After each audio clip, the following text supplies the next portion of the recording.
morning, good afternoon, good evening, or good night. I'm your host, Starbuck, and you're listening to Antiquity Radio. I was watching the Oscars the other night and thinking to myself, Nicole Kidman's getting an awful lot of love for her portrayal of as Lucille Ball in her recent film, and thought, I haven't done an Antiquity Radio show in a while. We should do a Lucy show. So today, I'm going to showcase 2 episodes of Lux Radio Theater, both starring Lucille Ball. The first, The Man Who Came to Dinner, aired originally on March 27th, 1950. So at the date of this recording, that was approximately 72 years ago, 3 days ago. In this show, while on a speaking tour in Ohio, opinionated and arrogant radio personality Sheridan Whiteside injures himself slipping on ice and becomes an unexpected house guest for a prominent area family, the Stanleys. Whiteside proceeds to make brash proclamations and offer his unsolicited advice to the family members. When a romance begins between Whiteside's assistant Maggie Cutler and a local reporter Bert Jefferson, he interferes with that as well. If the story sounds familiar, you may remember the film of the same name starring Betty Davis as Maggie Cutler, but in this radio production, we get the ever-wonderful Lucille Ball in this role. So stick around and stay tuned to Antiquity Radio. Here is The Man Who Came to Dinner.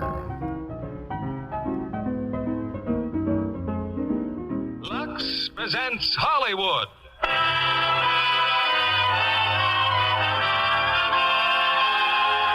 Lever Brothers Company, the makers of Lux Flakes, bring you the Lux Radio Theater, starring Clifton Webb and Lucille Ball in The Man Who Came to Dinner. Ladies and gentlemen, your producer, Mr. William Keighley.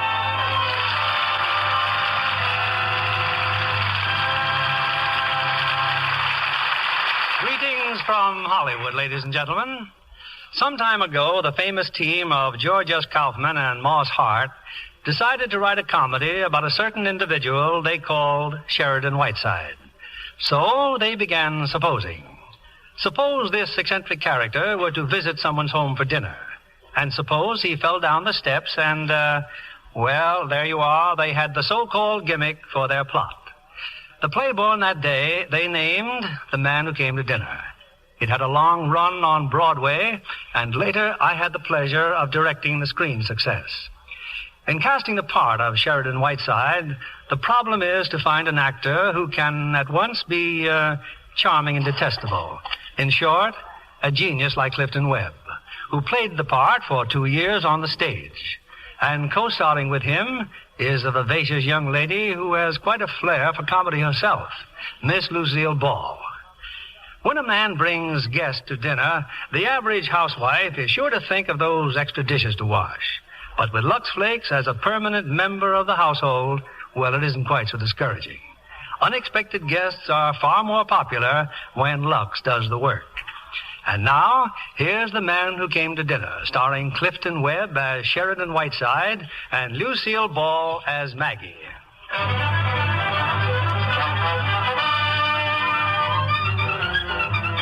2 weeks ago, an event of international impact occurred in Messalia, Ohio.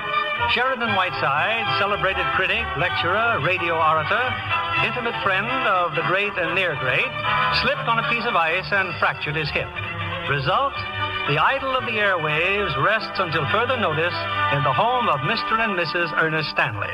Oh, isn't it wonderful, Ernest? At last he's coming out of his room in a wheelchair. Well, it's about time he decided to see some member of this family. Oh, you can't blame the poor man for being cross with us, dear. You know, he just never goes to dinner anywhere. And then he finally agreed to come here, and this had to happen. Here's the calf's foot jelly you wanted, Mr. Stanley. Oh, thank you, Sarah. Just a little something to cheer him up, Ernest. You know who phoned this time, Mother? George Bernard Shaw. And look, we're all over Time magazine. Yes, dear, I saw it. When do you suppose he's going to leave here? Phone going like mad day and night. Messenger boys running in and out. Pardon me, Mrs. Stanley. Oh, yes, Miss Cutler. You mean he's coming out now? He is indeed. You may wheel our little patient out, Miss Preen. Oh, Mr. Whiteside. I hope you're feeling better. I am suing you for $150,000. How's that? You're what? I said I am suing you for $150,000. Oh, dear, my calf's foot jelly. Made from your own foot, no doubt. Mr. Stanley, Since this village quack who calls himself Dr. Bradley tells me that I should be confined in this moldy mortuary for at least another 10 days, due entirely to your stupidity and negligence, I shall require exclusive use of this living room, as well as that drafty sewer you call the library. I want no one to come in or out while I am in this room. Oh, but Mr. Whiteside, we have to go up the stairs to get to our room. Isn't there a back entrance? Why, yes, of course. Then but... please use that. Oh. I shall also require room for my secretary here, Miss Cutler. I shall have a great many calls, so please do not use the telephone. I sleep until noon and require absolute quiet throughout the house until that hour. Now then, where's your cook? Mr. Whiteside, if I may interrupt for just a moment. You may not, sir. And now, will you all leave quietly, please? Or must I ask Miss Cutler to pass among you with a baseball bat? Now, see here, Whiteside. There is nothing to discuss, sir. Considering the damage I have suffered at your clammy hands, I am asking for very little. Good day. I'll call you from the office, Daisy. And not on this phone, please. Here is the luncheon menu, Mrs. Stanley. Oh, but I've already ordered lunch. It'll be sent to you on a tray. Oh. Miss Preen, get your fish hooks off my wheelchair. I happen to be a registered nurse, Mr. Whiteside, and Go and read the life of Clara Barton and learn how unfitted you are for your chosen profession. Well, Mr. Whiteside, shall I look in again this afternoon? If you do, Dr. Bradley, I shall spit right in your eye. Oh, what a sense of humor you writing fellows have. By the way, I've been doing a little writing myself. I just happen to have a copy with me. It's called 40 Years an Ohio Doctor. And I shall lose no time in reading it, if you know what I mean. Much obliged, Mr. Whiteside. Now, don't forget our little pills. Well, Sherry, I must say you've behaved with all your accustomed grace and charm. Listen, Repulsive. I did not wish to cross this cheerless threshold. I was hounded and badgered into it. I now find myself, after 2 weeks of racking pain, accused of being without charm. What would you have me do, kiss them? You know, when I finally give up this job, I, too, may write a book. A cavalcade of insult, or Through the Years with Prince Charming. Good morning. Oh, no. My name is Harriet Stanley, Mr. Whiteside. I saw this holly framed green against the pine trees. It was the nicest present I could bring you. What was that? Mr. Stanley's sister. I've talked to her a few times. She's quite strange. Strange? She's right out of the Hound of the Baskervilles. You know, I've seen that face before somewhere. No nonsense. You couldn't have. Oh, well. Maggie, take a telegram. Columbia Broadcasting. You may schedule my Christmas Eve broadcast from Stanley residence in Massalia, as I shall be unable to proceed to Hollywood. Stop. For special New Year's Eve broadcast, we'll have as my guests Yasha Heifetz, Catherine Cornell, Schiaparelli, the Luntz, and Albert Einstein, with Haile Selassie on shortwave from Ethiopia. Whiteside. Sherry, are you sure you'll be able to leave after Christmas? Of course I will. Send a cable to the Dalai Lama, Lhasa, Tibet. Dear Boo Boo, schedule unchanged. Can you meet me in Calcutta July 12th? Dinner 8:30, Whiteside. Wire Arturo Toscanini. Counting on you January 4th, Metropolitan Opera House, my annual benefit for paroled murderers. Will you have quiet supper with me and Ethel Barrymore afterwards? Whiteside. Hello? Who? Mrs. Stanley is too drunk to talk. Well, what's this? A cable from that dear friend of yours, Lorraine Sheldon. Well, can't you read?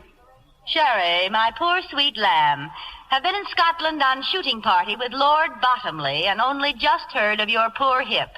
Sailing Wednesday, Queen Mary. Cannot wait to see my poor sweet Sherry. Your blossom girl, Lorraine. In the words of the master, I may throw up. Don't be bitter, Puss. Just because Lorraine is more glamorous than you are. Here, give me the rest of those cables. Lorraine Sheldon, Lord Bottomley, my Aunt Fanny. Ah, here's one from Destiny's Top. Oh, yes, England's little rover boy, Beverly Carlton. He's leaving Honolulu, be in Hollywood next week. Hollywood next week, eh? Mm-hmm. Well, why couldn't he stop here on his way out to New York?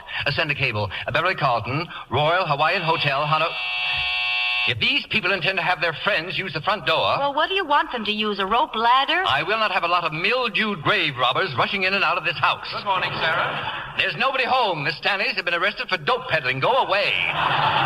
Good morning. morning, Mr. Whiteside. Maggie, get rid of him. I'm Jefferson of the Messelia Journal. Sherry, I told you about Mr. Jefferson. He wants to interview you. Oh, yes, the fellow who's been squiring you to the movies.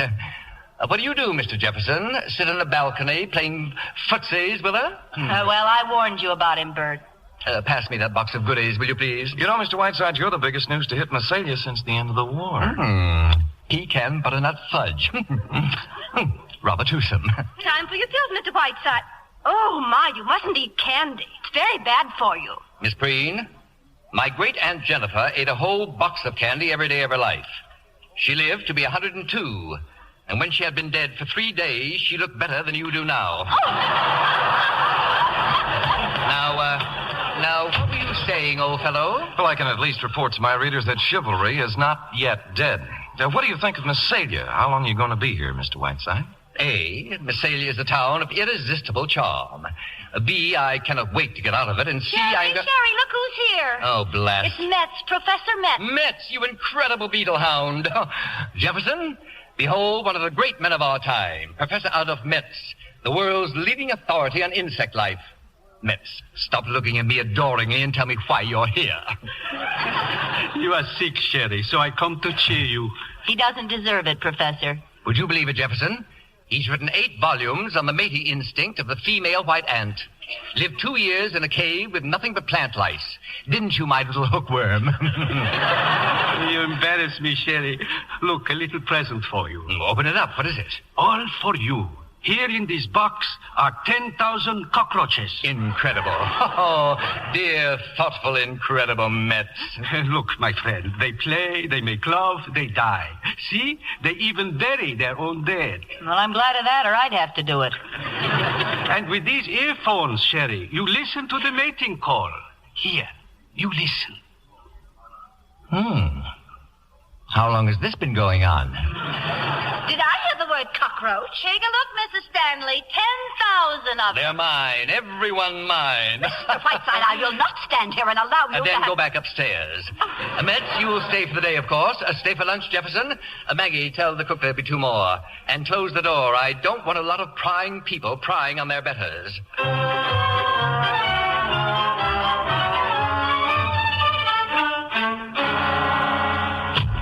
Mr. Whiteside, I want to talk to you. I am busy, Mr. Stanley. I'm listening to my cockroaches. Now, Ernest, don't lose your temper, dear. I tell you, I've stood all I'm going to stand. Indeed? I have just received a bill from the telephone company. Long-distance calls, $984. Mr. Whiteside, I realize you're a distinguished man of letters. Oh, yes, of course, we both do. Please. But ever since you came here, we have not been able to call our souls our own. I have to tiptoe out of the house in the morning. Now, Ernest. And I come home to find a man putting cockroaches in the kitchen. Oh, no. They just escaped, dear. He was looking for them. Have you quite finished? No. I go down to the cellar this morning and trip over an octopus that William Beebe sent you. And stop pawing me, Daisy. Mr. Whiteside, my husband didn't mean that. Yes, I did. I meant every word of it. You have one point in which I see some slight justice. I do not expect you to pay for my telephone calls. How good of you, Mr. Whiteside. I shall instruct my lawyers to deduct it from the $150,000 I'm suing you for. Oh, this is the end, Daisy. Simply the end. And now thank you not to trip over that octopus which once belonged to Chauncey M. Depew. Oh, well, have you two come to scold me, too? Gee, Dad's sure mad, isn't he, Mr. Whiteside? Good evening, Mr. Whiteside. Now, look here. I am by nature a gracious and charming person. If I err at all, it is on the side of kindness and amiability. Well, we just didn't want to bother you, Mr. Whiteside. Well, been out ice skating, I see. That's right, Mr. Whiteside. Me. I used to cut figure eights myself, arm in arm with Betsy Ross, waving the flag behind us. Oh, it was wonderful on the ice today. Miss Cutler and Mr. Jefferson were there, too. Maggie, skating? And I got a swell picture of her. You see, I'm kind of an amateur photographer, Mr. Whiteside. That he is, Sherry, that he is. Well, have a nice nap while I was gone. Come on, June, we better get ready for dinner. Okay. Well, cat got your tongue, Sherry? Don't look at me with those great cow eyes. Where have you been all afternoon? Necking with Bert Jefferson? I've news for you, Sherry. We have a genius in town. Yes, I know. I'm talking about Bert, and I'm serious. He's written a play. It's great, Sherry. And here it is. I want you to read it tonight. Any further orders, miss? It just cries out for Catherine Cornell. Sherry, if you like it, will you send it to her? And please, you will read it tonight? Not tonight or any other time. And you might ask Mr. Jefferson if you'd like to pay your salary now that he's taking up all of your time. Oh, come now, Sherry. It isn't as bad as that. You flea-bitten Cleopatra. Sneaking out like some love-sick high school girl. You're out of your mind. Yes. Yes, I think I am a little. Anyway, I'm in love. While Mr. Jefferson doesn't know it yet, I'm going to try my darndest to marry him. Is that all? Yes, except that, well, I suppose this is what may be called my notice. It's incredible, incredible. Swept off your feet in 7 days by a second-rate, small-town newspaperman. I can't explain it, Sherry. I can only tell you it's so. Here I am, a hard-bitten old cynic, behaving like True Story magazine and liking it. What can I do about it, darling? We're leaving tomorrow. Hip or no hip, we're leaving here tomorrow. I'll pull you out of this, Miss Stardust, if I have no good, Sherry. I'd be back on the next plane. Oh, don't think I'm not grateful to you, but you don't know Bert. He's gentle. He's unassuming. I'm completely unconvinced. You are drugging yourself into this Joan Crawford fantasy, and before you become completely anesthetized, I should do everything in my power to bring you to your senses. Now, listen to me, Whiteside. I know what a devil you can be. I've seen you do it to other people, but don't you dare do it to me. Don't drug yourself into the idea that all you're thinking about is my happiness. You're thinking of yourself a little bit, too, in all those months of breaking in a new secretary. I've seen you in a passion before when your life has been disrupted and you couldn't dine in Calcutta on July 12th with Boo-Boo. Well, I'm going to marry Bert if you'll have me, and don't you dare try any of your tricks. I'm on to every one of them, so lay off. And that's my message to you, Lord Fauntleroy. Well, I have a message, too. Hello, long distance? I want to place a transatlantic call, please. Miss Lorraine Sheldon aboard the steamship Queen Mary. Sheldon. S-H-E-L-D-O-N.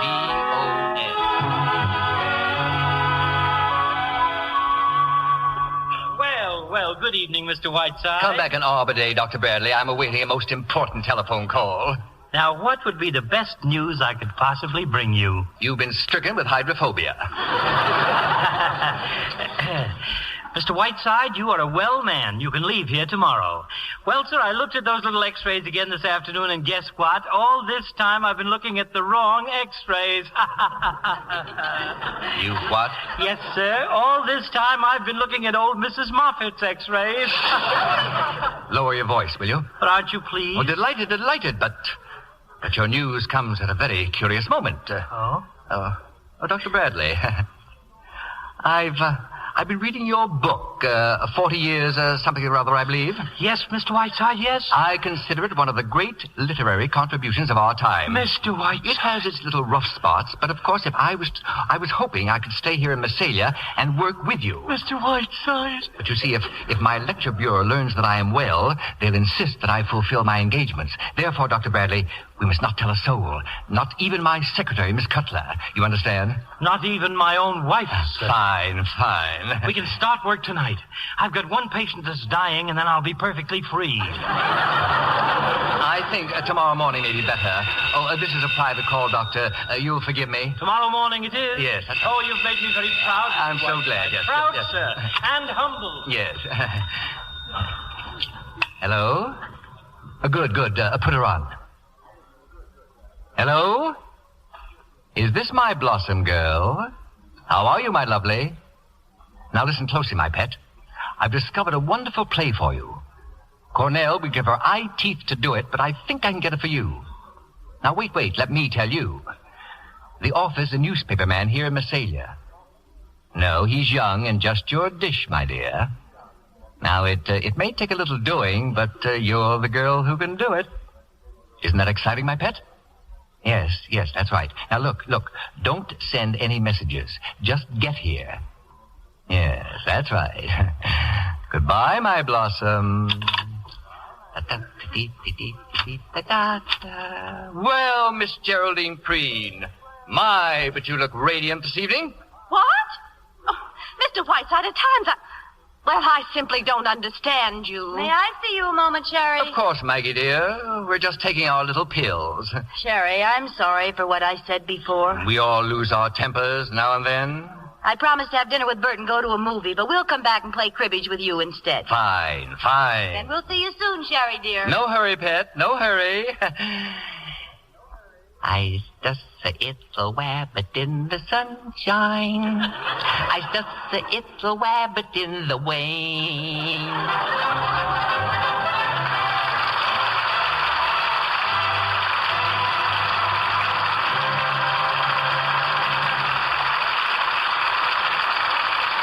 Before our stars return with Act Two of The Man Who Came to Dinner, here's Libby Collins, our Hollywood reporter. With a poser for you, John. What famous star wears fuchsia stockings with fuchsia and chartreuse shoes in her latest picture? A dancer? You're warm. She starred with Victor Mature and Phil Harris in a 20th Century Fox production. And her lovely legs are famous. Oh, Betty Grable, of course, in Wabash Avenue. Right. Oh, her costumes are ravishing in Technicolor. She had dozens of nylons in exquisite shades made especially for the role. They cost $9 a pair. Wow. I guess Victor and Phil are glad they didn't foot the bill. Or did I steal a pun from Phil? Oh, the studio saw to it that Betty's nylons were handled with loving Lux care. A good idea for nylons at any price. You're right. Of course, Betty's a Lux Flakes fan from way back. All her own lovely nylons are washed with wonderful Lux. It makes them last ever so much longer. Dancing practice for Wabash Avenue must have been hard on Betty's stockings. Indeed it was. But Betty gets wonderful wear even from sheer nylons. After all, scientific strain tests show that nylons last twice as long with Lux Flakes care. It's amazing how stockings go into runs much sooner when they're washed with strong soaps or rubbed with cake soap. Lux stockings last twice as long. And colors stay truer. Well, I'm sure the smartest nylons in the Easter parade will have that lovely Lux look. Now, here's our producer, Mr. William Keeley. Act Two of The Man Who Came to Dinner, starring Clifton Webb as Sheridan Whiteside and Lucille Ball as Maggie.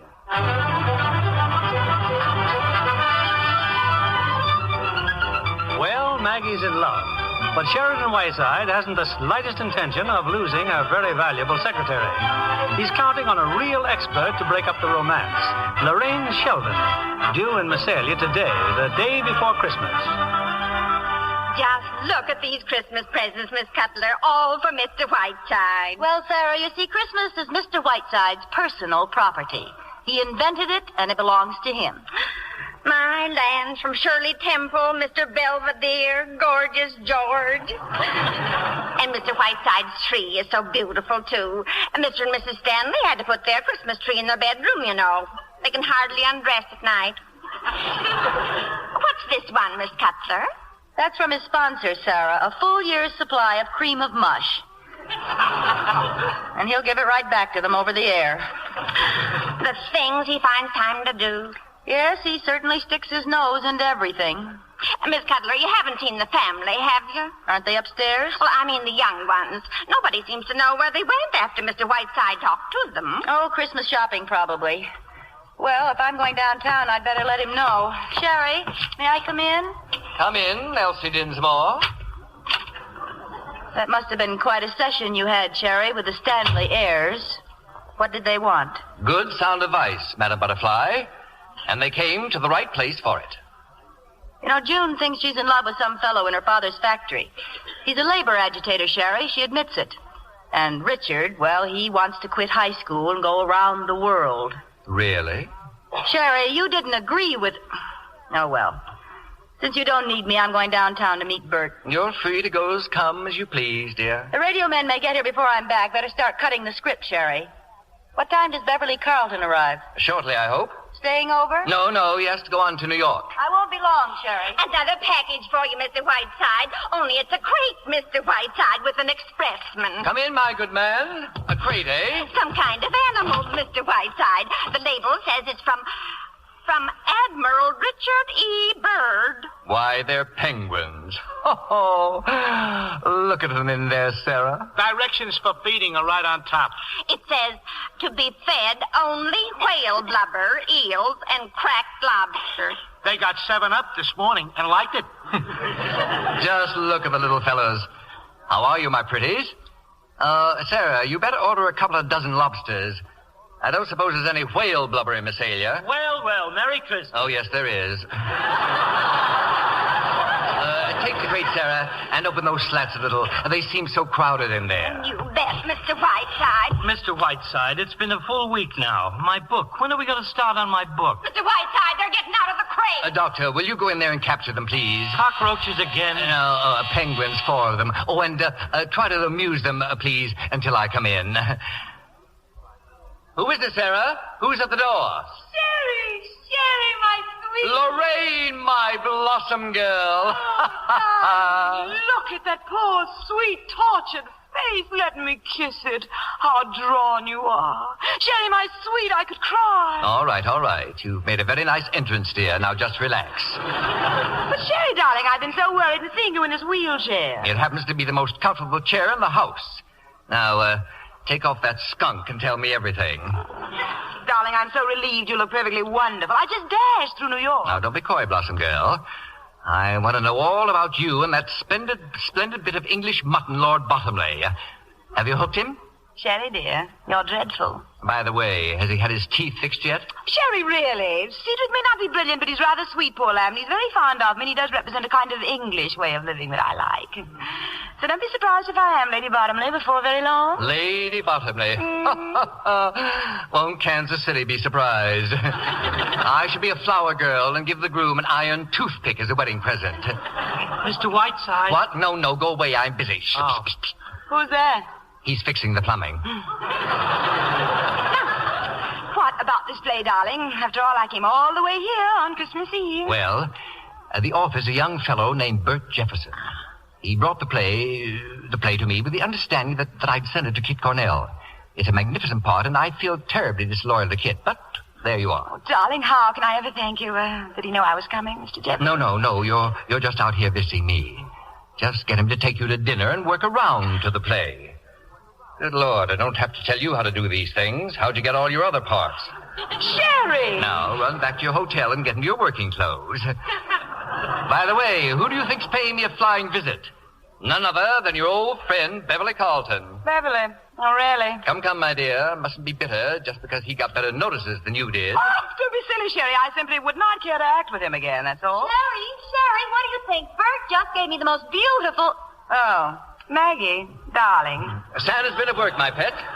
Blossom Girl just dropped in out of the blue and surprised us. Hello, Lorraine. Is that you, Bert? Lorraine, this is Mr. Bert Jefferson, Miss Lorraine Sheldon. How do you do, Miss Sheldon? I didn't catch the name. Jefferson? That's right, pet. Why, Mr. Jefferson, you don't look like a newspaper man at all. I don't? No, I should have said you were a pilot, an explorer, something dashing. I'm simply enchanted with your town, Mr. Jefferson. Tell me, have you lived here all your life? Well, practically, Miss Sheldon. If you wish to hear the story of his life, Blossom Girl, kindly do so on your own time. He's the world's rudest man, isn't he? Can I drop you, Mr. Jefferson? I have a taxi. Well, my car's out there. Suppose I drop you. Oh, that'd be lovely. Bye, Sherry. Bye, Maggie, dear. Sherry, I want to talk to you. Oh, yes, the broadcast.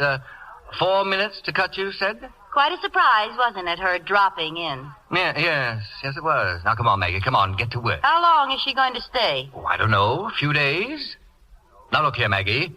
Just because a friend of mine happens to come out to spend Christmas with me... Got some more company, Mr. Whiteside. He's a foreigner. Sherry, my dear, and the magpie. Beverly! Come in here, you Piccadilly pen pusher, and gaze upon a soul in agony. Don't tell me how you are, Sherry, dear. I want none of the tiresome details. I have only a little time, so the conversation will be entirely about me, and I shall love it. Maggie, dear, say something beautiful to me. Hi. As for you, Sherry, without going into mountains of self-pity, how are you? I'm fine, you presumptuous cockney. Now tell me, how was your trip? Fabulous. By the way, did I glimpse Lorraine Sheldon in a motor car just now? You did indeed. She's paying us a Christmas visit. Dear girl, they do say she set fire to her mother, but I don't believe a word of it. Sherry, my evil one, not only have I written the finest comedy since Molière, but also the best review since my last one, and an operetta that frightens me. It's so good. I shall play it for 8 weeks in London, that's all. No matinees. Magpie, why don't you desert this cannonball of fluff and come with me? Be careful, Beverly. You're catching me at a good moment. Tell me, Beverly, did you have a good time in Hollywood? 3 unbelievable days. I saw everyone from Adrian to Zanuck. They came, poor dears, as to a shrine.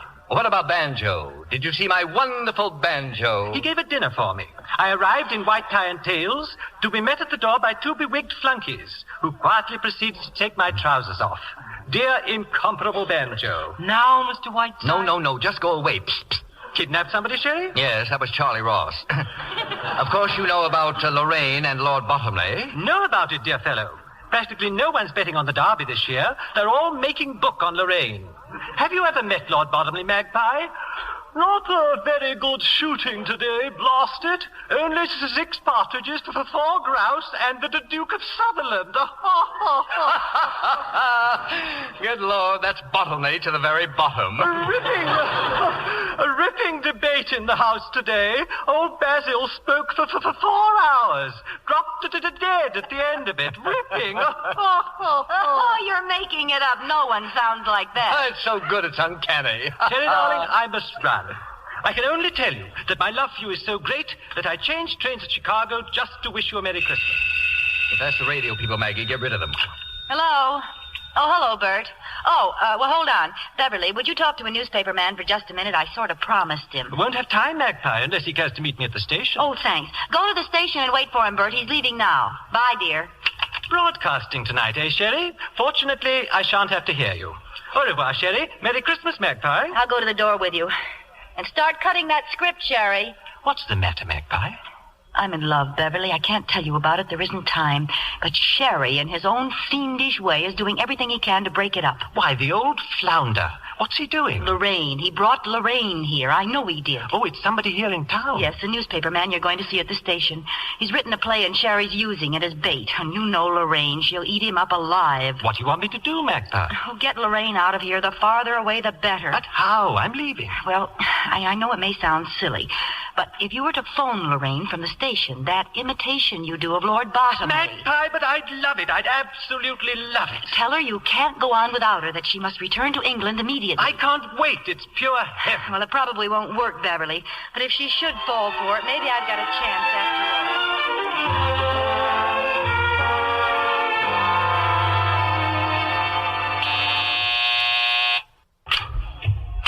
all. Oh, hello, Lorraine. Hello, dear. Where's Sherry? Inside. He goes on the air in a few minutes. That's quite a gown, Lorraine. Going anywhere? This? Oh, I just threw on anything at all. Who does your hair, Maggie? A little French woman named Maggie Cutler comes in every morning. You know, your hair could be so lovely. I always want to get my hands on it. I've always wanted to get mine on yours, Lorraine. What? Oh, by the way, what time does Beverly get here? He's been and gone. Really? Well, I'm very glad. You know, I was a perfect wreck by the time our play closed. All during that tender love scene, he kept dropping peanut shells down my dress. I would like with him again if I was starving. Excuse me. Hello? Yes? Miss Lorraine Sheldon. Yes, she's here. For me? The operator's getting your party. Transatlantic, London. Transatlantic here? How in the world? Hello? Hello? Cedric? Oh, you darling. Why, what a delightful surprise. Darling, if you don't talk so fast, you won't stutter so. Ah, that's better. It's just like you were just around the corner. What? Oh, darling. Oh, my sweet. Oh, my darling. Dearest, would you wait just a moment, Maggie? Would you mind? It's Lord Bottomley. A very personal call. No, not at all, Lorraine. Not at all. Yes, my dearest. Well, I'm married. Oh, yes. Yes, 1,000 times yes. Darling, you're stuttering again. What?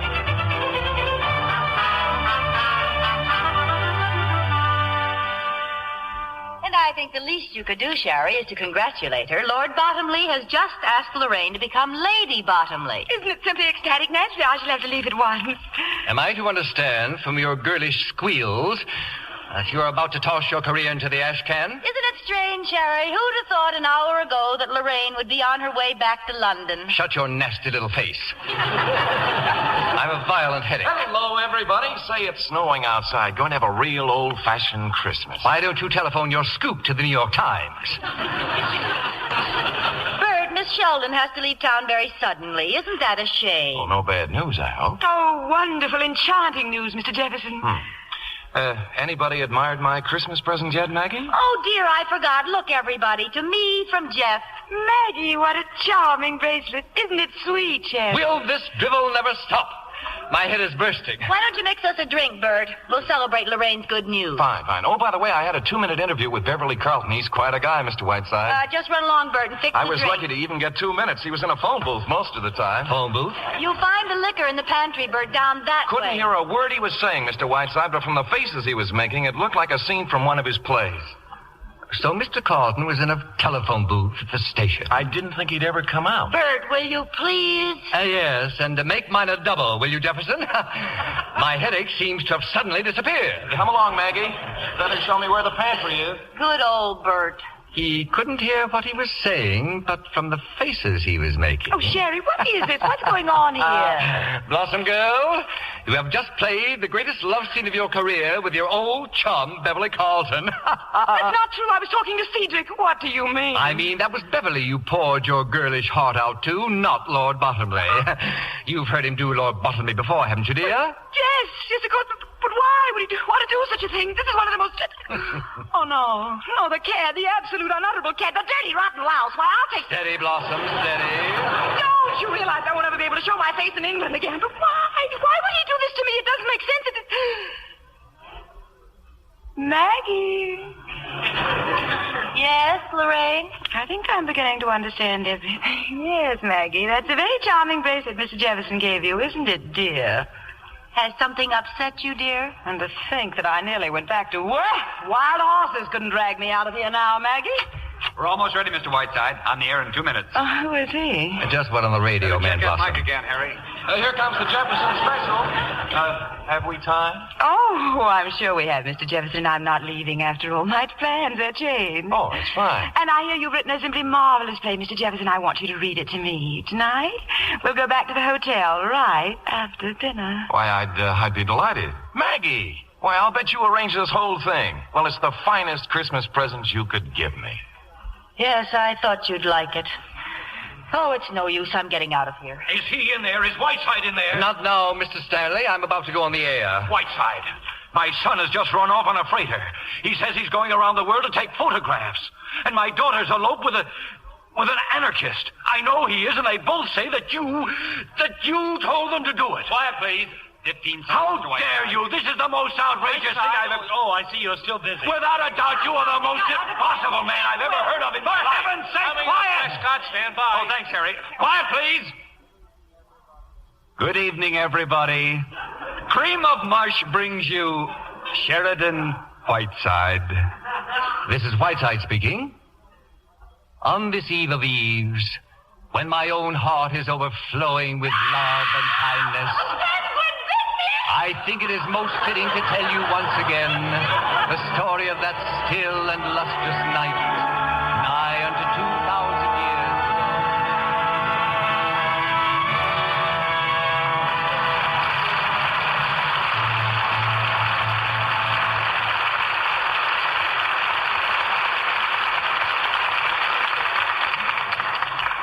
Before we continue with Act 3 of The Man Who Came to Dinner, I'd like to introduce English-born Joan Miller, who comes to the screen by way of the stage and her own radio program. How does it feel to be a guest instead of an MC, Joan? Wonderful, Mr. Keeley. Fortunately, I don't get mic fright or stage fright either. Not like the drama student played by Jane Wyman in the Warner Brothers picture Stage Fright, huh? Well, I nearly had it during my first movie role. However, a wonderful director talked me out of it. Not Alfred Hitchcock. No, though I'd give anything to work under his direction. You know, I see all his pictures 3 or 4 times. Stage Fright is Hitchcock at his best. Mystery and suspense in the light-handed manner for which he is famous.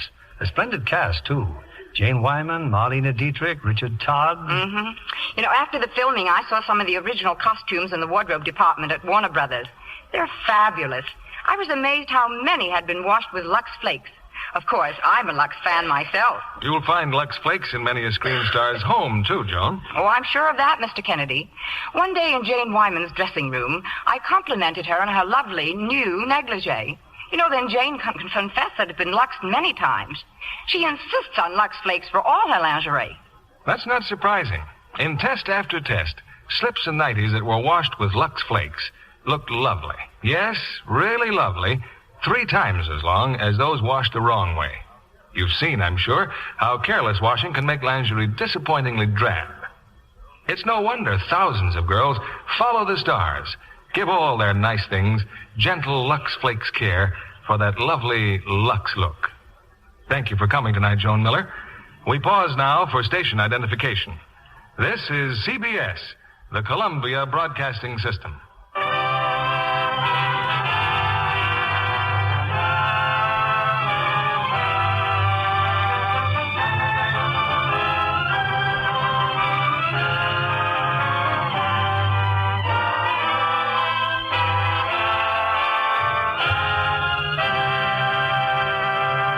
The curtain rises on Act 3 of The Man Who Came to Dinner, starring Clifton Webb as Sheridan Whiteside and Lucille Ball as Maggie.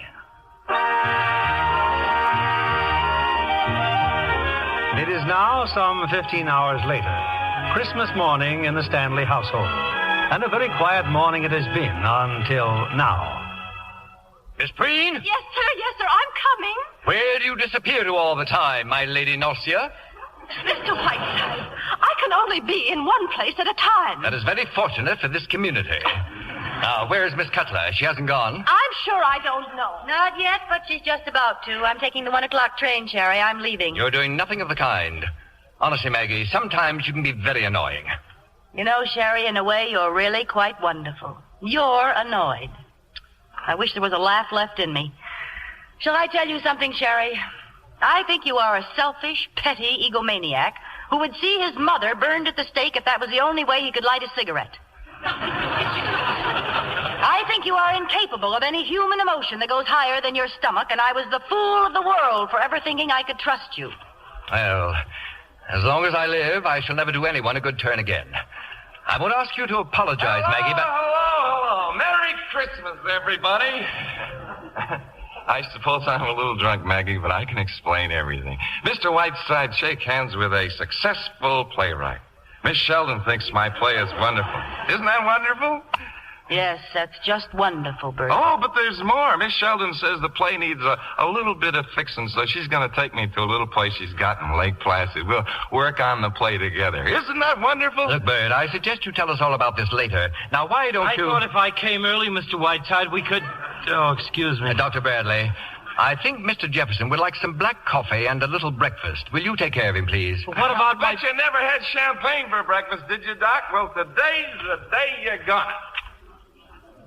Now then, Maggie, I'm willing to forgive your tawdry outburst and talk about this thing calmly. Oh, Sherry, why did you do it? Why did you do it? Merry Christmas, Miss Cutler. Merry Christmas, Miss Harriet. Merry Christmas, Mr. Whiteside. Dear Miss Harriet, Merry Christmas. I'm afraid I shouldn't be seen talking to you, Mr. Whiteside. My brother is terribly angry at you sending off the children like you did. But I just couldn't resist asking you, did you like my Christmas present? Oh, forgive me, I haven't opened it. Oh, but it's right here, Mr. Whiteside. Wouldn't you like to open it now? Of course. A photograph. Why, it's lovely, Miss Harriet. I was 22 when that was taken. Well, I should be late for church. Goodbye. Goodbye. Goodbye. I love you, Banjo, it's Banjo! Hello, Whiteside. Is it time for this package? Banjo, put that woman down. That's my nurse, you mental delinquent. Half an hour, girlie, and bring some rye bread. Whiteside, I'm here to spend Christmas with you. Give me a kiss. Get away from me, you Hollywood nitwit. How did you get here? Darryl Zanuck loaned me his reindeer. I'm on my way to Nova Scotia, and where's Maggie? Now, where are those wonderful brothers of yours, and how are they, Sloppo and Wacko? And what are you going to Nova Scotia for? I'm sick of Hollywood, and there's a dame in New York I don't want to see, so I figured I'd go to Nova Scotia and get some good salmon. Banjo, I'm very glad you're here. As for Maggie, I'm very annoyed with her, very. She's turned on me like a viper, repaying my affection by behaving like a fishwife. I never believed for a moment she was really in love with him. In love with who? I just got here, remember? Great Scott, I'm telling you. A young newspaper man here in town. Well, what do you know? What kind of a guy is he? All right, shut up and listen, will you? Well? Well, Lorraine Sheldon happened to come out here and visit me. Lorraine here? He's written a play, this young fellow. You can guess the rest. He's going away with Lorraine this afternoon to rewrite. So there you are. Maggie's inside there crying her eyes out. Wait a minute. I smell a rat, Sherry. All right, but I did it all for Maggie's own good. Oh, sure. You haven't thought of yourself in years. Well, I got Lorraine out here, and I've got to get her away. But how? It better be good, Sherry. That Lorraine's no dope. Trouble is, there's so little time.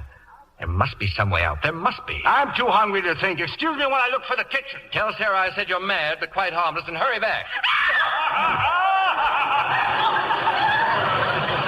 Mr. Whiteside, I have packed my bags. I'm leaving. I'm through. You realize, Miss Preen, that this is completely unprofessional? I do indeed. I am not only walking out on this case, Mr. Whiteside, I am leaving the nursing profession. I became a nurse because all my life I was filled with the idea of serving suffering humanity. After 1 month with you, Mr. Whiteside, I am now going to work making hydrogen bombs. And what if Florence Nightingale... If Florence Nightingale had ever nursed you, Mr. Whiteside, she would have married Jack the Ripper instead of founding the Red Cross. Okay, Mrs. Bannon, you're next. Oh, Mr. Whiteside, we've just found June. Oh, thank heaven, thank heaven. June, my little baby, you're not married, are you? No, Mother, I'm not, and please don't be hysterical. Oh, June, that awful boy, working for your father and trying to blow up the factory. Yes, Mr. Whiteside, your plans for my daughter have gone a trifle awry. As for my son, he's been apprehended in Toledo and will be returned here within the hour.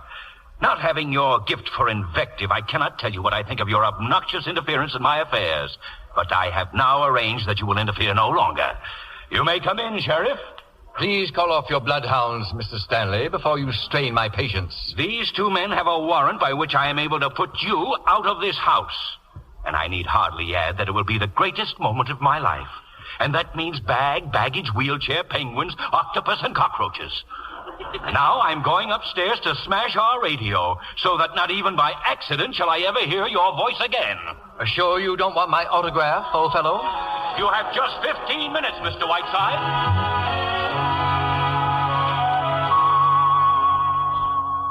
Well, Whiteside, I got a pretty fair omelet in the kitchen, but no ideas. It's no use, Banjo. My host has sworn out a warrant. Baby's rosy little body is being tossed out into the snow in 14 minutes. What would he do a thing like that for? The point is, the master is growing a little desperate. Hey, if I knew where Lorraine was, I could get a car and run her over. It wouldn't hurt very much. Banjo. Banjo, for heaven's sake. Wait a minute. Is that a taxi outside? Yeah, it's Lorraine. What would happen if I just went out there and slugged her? Get out of here, Banjo. Go and talk to Maggie for a minute, and don't let her leave here. Hey, darling. I was just swept off my feet by the play. And you know, quite apart from anything else, Bert is really a very attractive man. Makes it rather a pleasure squaring accounts with little Miss Vittry. That is not Banjo, is it? Don't tell me he's here. Sweetie Puss, how are you? Very well, thank you. And you, Banjo? Oh, fine, Mummy, you're fine. So you feel fine, huh, Lorraine? Yes, of course I do. Excuse me, Sherry. I've been getting your papers in order. Here's a list of all your engagements through March. I'm looking forward so to Lake Placid, Banjo. Bert's the kind of man who'll do all winter sports beautifully. But will he get time? Expressman here, Mr. Whiteside. Another present for you. Good heavens, what is that thing? First it was Penguin's Lady, and now it's this. It's a mummy case from Cairo, Egypt. If there's one thing I need right now, it's an Egyptian mummy case. What's the tag say? Merry Christmas from the Khedive of Egypt. What'd you send him, Grant's tomb? 6 minutes, Mr. Whiteside, including that. And who was that man? He announces the time every few minutes. I pay him a small sum. Oh, Mr. Whiteside, are you busy? Oh, no. I've written a new chapter on the left kidney, and oh, pardon me, I didn't know you had...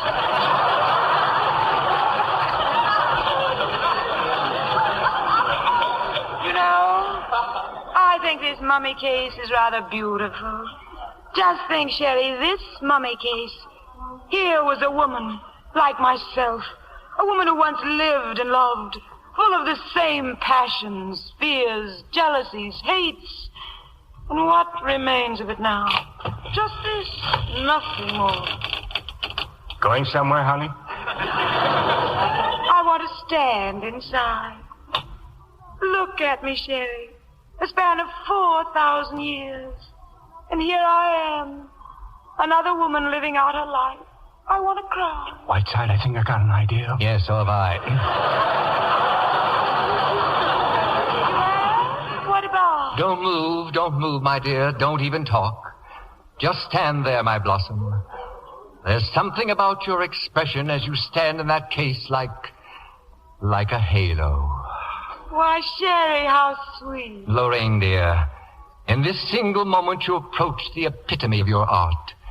You have given me the greatest Christmas gift of all, the memory of you standing here in this mummy case. Why, darling, I'm all choked up. Make sure it's locked, Banjo. You think she'll be all right in there? Sure, she can breathe easy. I'll let her out as soon as we get on the plane. What are we going to do now? How do we get this out of here? Shh, careful. Here's Maggie. What about all these letters, Sherry? What about this photograph? Oh, Miss Harriet gave that to me. Throw everything else away. I'll see you before I leave, Banjo. Oh, what happened to Lorraine? She just stepped out for a moment, dear. Banjo. This photograph. Look at this photograph. I've got it. It came to me just like that. Huh? What came to you? I knew I'd seen that face before. Harriet Stanley, eh? Well, now I know how to get this mummy case out of here. Sorry, Mr. Whiteside, you're 15 minutes are up. Ah, yes, Mr. Stanley. But just one favor before I go. I would like you to summon your 2 policemen and ask them to help this gentleman out to the airport with this mummy case. Would you be good enough to do that, Mr. Stanley? I will do nothing of the kind. Oh, I think you will, Mr. Stanley.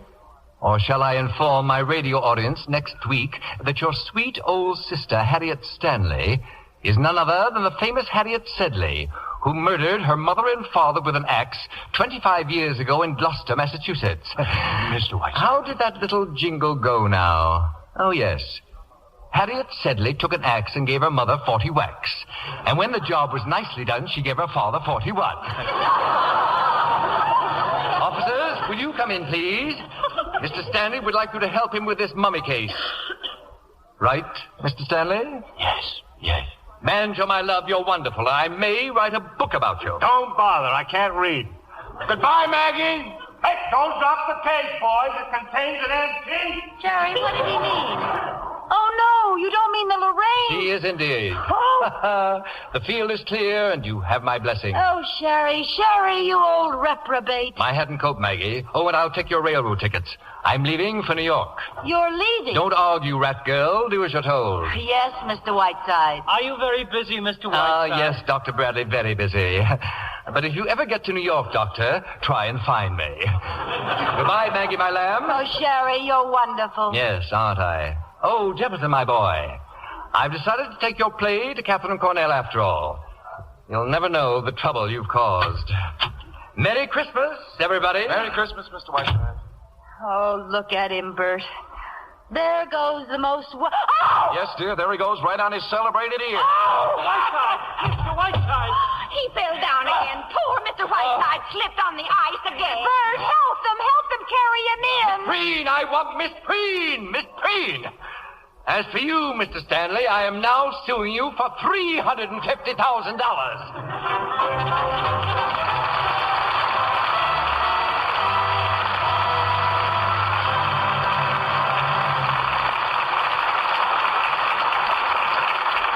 I know you're eager to meet our stars in person, and here they are. Miss Lucille Ball and the man who came to dinner himself, Clifton Webb. Clifton, do you suppose Sheridan Whiteside really stayed on in that house for another month? Well, I have it in good authority that he left almost immediately. Oh, then his leg wasn't broken after all. Oh, yes, it was. But those horrible people ran out of Lux Flakes. I told you they were idiots. Well, to make sure that doesn't happen to either of you, there's a supply of Lux Flakes in the wings to take home. A dozen boxes, I presume. And why a dozen? Mr. Zanuck would like it. My new picture with Jean Crane, you know, cheaper by the dozen. Oh, is it true, Clifton, that in Cheaper by the Dozen, 20th Century Fox has cast you as the father of 12 children? You, the father of 12 children? Yes, a healthy change of pace, don't you think? Well, in that case, I suppose you're writing a book for children now, Clifton. Not at all. I've already done that. You may recall it. Mother Goose? Clifton, you wrote Mother Goose. Why not? But Mother Goose was written more than 300 years ago. My dear girl, did I ask your age?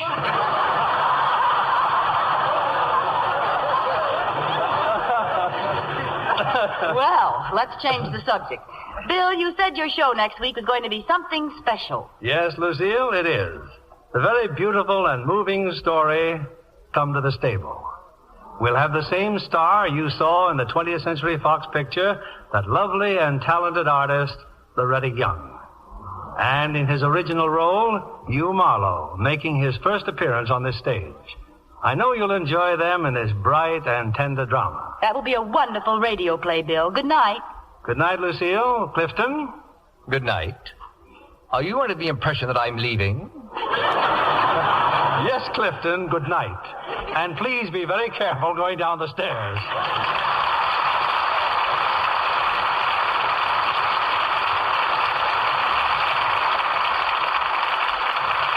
Lovely screen star Hedy Lamarr recommends a simple, easy complexion care. She says, I never skip my beauty facials with Lux toilet soap, not for a single day. Here's all I do. I smooth the creamy lather in well, rinse, then pat with a soft towel to dry. Wonderful how soft and smooth my skin feels afterwards. Try Hedy Lamarr's Lux Soap Beauty Care. It really works.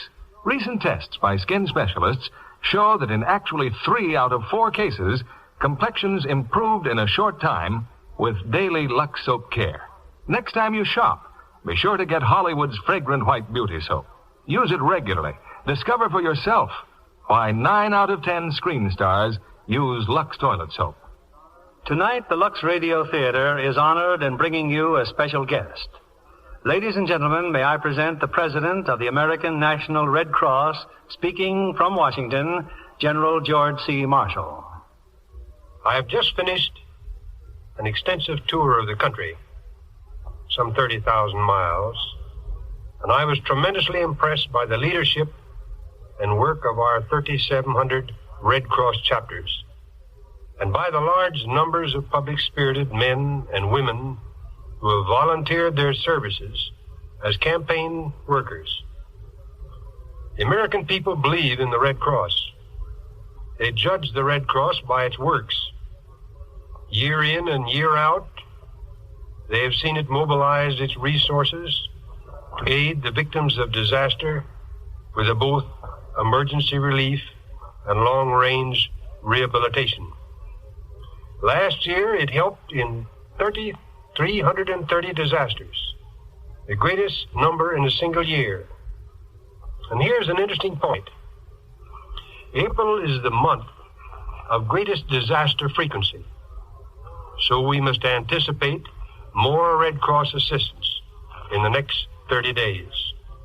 In recent weeks, we have had thousands of volunteer Red Cross workers in the field on flood relief. And we were caring for, that is, feeding, sheltering, and sometimes clothing, as many as 23,000 families. Nearly 2 million of Red Cross funds were or are involved. The Red Cross goes right on day in and day out, serving the men and women in the armed forces, 1.5 million of them in this country and overseas. Our workers daily bring comfort to those in military and veterans hospitals. The National Blood Program supplies blood to hundreds of thousands of sick and injured, and our volunteers stand trained and ready to assist in these and other Red Cross services. To do the things that the American people expect, the Red Cross is appealing this year for $67 million. Last year, the public subscribed over 68 million. 438 of our 3,700 chapters have reached their quotas. To meet our minimum needs, the other chapters must reach their goals. I urge our campaign workers to increase their efforts. I am confident that the people will respond to this appeal if it is properly presented to them. In these days of misunderstandings and misgivings, the beneficent arms of the Red Cross reach out to recreate that feeling of good faith and goodwill which is essential to the world if we are to have peace.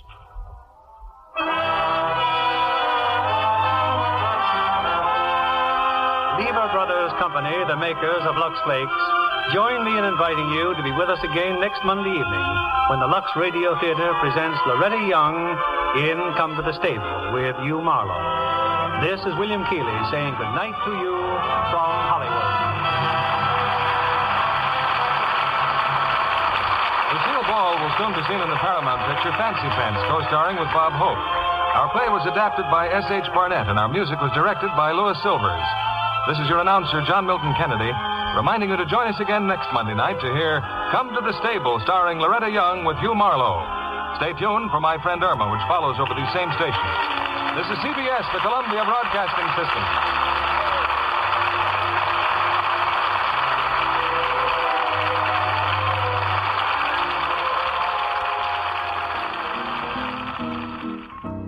And that was The Man That Came to Dinner starring Lucille Ball. Coming up next, I have another episode of Lux Radio Theater for you, this one titled Fancy Pants, which of course is the radio adaptation of the motion picture of the same name. In this episode, both Bob Hope and Lucille Ball reprised their starring roles that they had in the film that was loosely based on the novel and play by Harry Leon Wilson. Throwing numerous references to his own career and to current events into the script, Hope plays Humphrey, aka Arthur Tyler, an American ham actor working with a stock company in England as the action opens. The impoverished Earl of Burnstead hires Humphrey and his fellow players to portray stuffy relatives and servants in an effort to impress the family of a visiting American Wild West heiress, Agatha Floud, played by Lucille Ball. So stick around and enjoy Fancy Pants, only on Antiquity Radio. Lux presents Hollywood.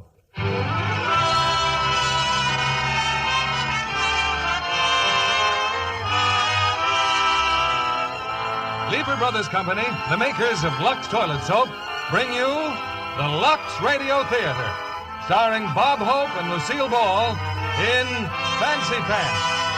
Ladies and gentlemen, your producer, Mr. William Keeley.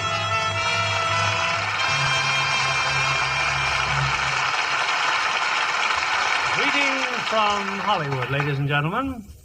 One of man's greatest gifts is that of laughter, particularly the talent for making other people laugh. Tonight, as our stars, we are fortunate enough to have two clowns. First, the unpredictable Mr. Robert Hope, and second, and by far the prettier of the two, Miss Lucille Ball. We will present this extraordinary team in their Paramount picture riot, Fancy Pants. Now, Fancy Pants was adapted from the novel Ruggles of Redgap by Harry Leon Wilson, and is a perfect vehicle for the talents of our versatile comedian, Bob Hope, and glamorous comedienne, Lucille Ball. You know, I think the glamorous comedienne is here to stay. No longer do our feminine comics wear frumpy clothes and funny makeups. They're chic, well-groomed, and just like our Lux girls, they guard their beauty with Lux toilet soap, which they know assures them the very best in complexion care. Now, Fancy Pants, starring Bob Hope as Humphrey and Lucille Ball as Aggie.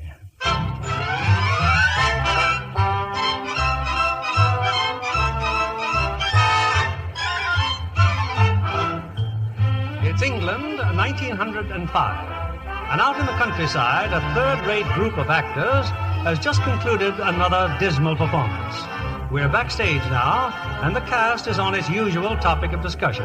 That brilliant actor, Humphrey, the butler. I don't know where he came from. I can't stand anymore.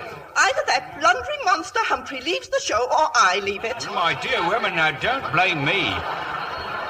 I'm only the stage manager. Oh, what's the use? We're not even making expenses. I suggest we all leave the cast and go home. Oh, Humphrey'll never go home. I know he won't. It's an American plot, I tell you, to ruin the entire British theater. Perfectly right. A little applause, please. I'm about to make my entrance. Halfwit, idiot! Thank you. That'll do, please. That's enough remarks. There's no more room between my shoulder blades. You know, with a little concentration, I may become another Gromyko. Blundering American idiot. Fiend. Dracula! I'm making a cat battle of water to make a native land.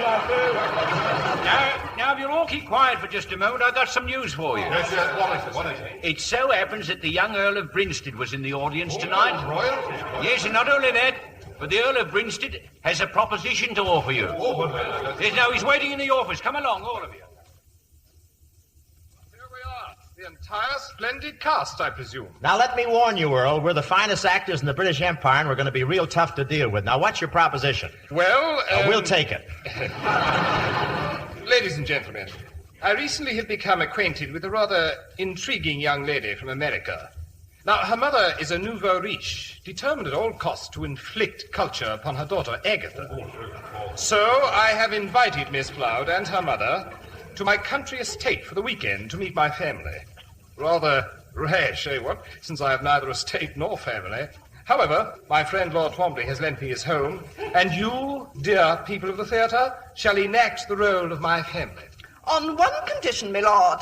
Humphrey stays here. Quiet, Ava. My lord,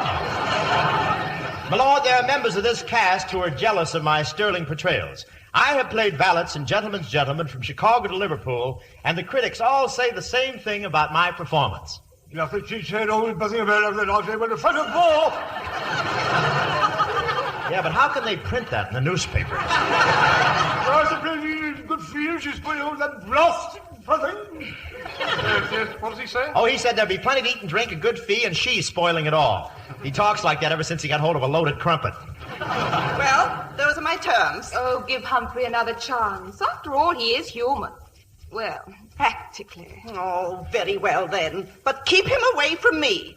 Don't wear your hair up, honey. It's the grouse shooting season. Well, it's all settled then. Yes, and we're off to the country, and I hope you have an elevator so the upstairs maid can have a fair share of me. I'll send carriages for you the first thing in the morning. It'll be a lark for all of you. And for me, who knows? A rich wife, Miss Agatha Floud.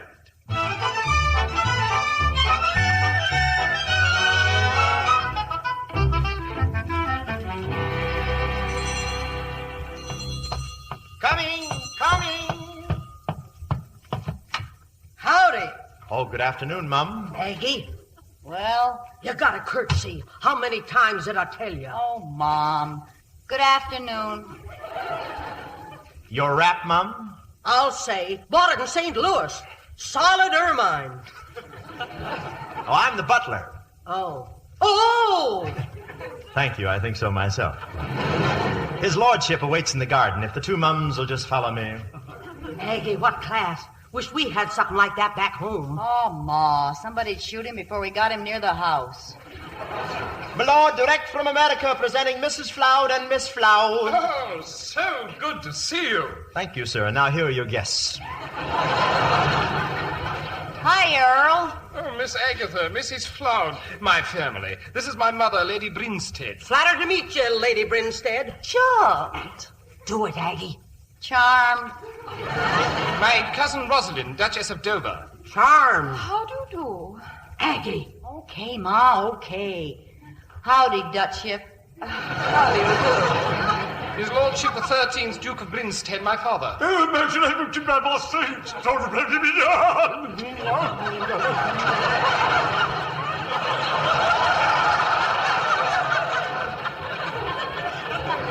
Hey, what's he trying to do to me?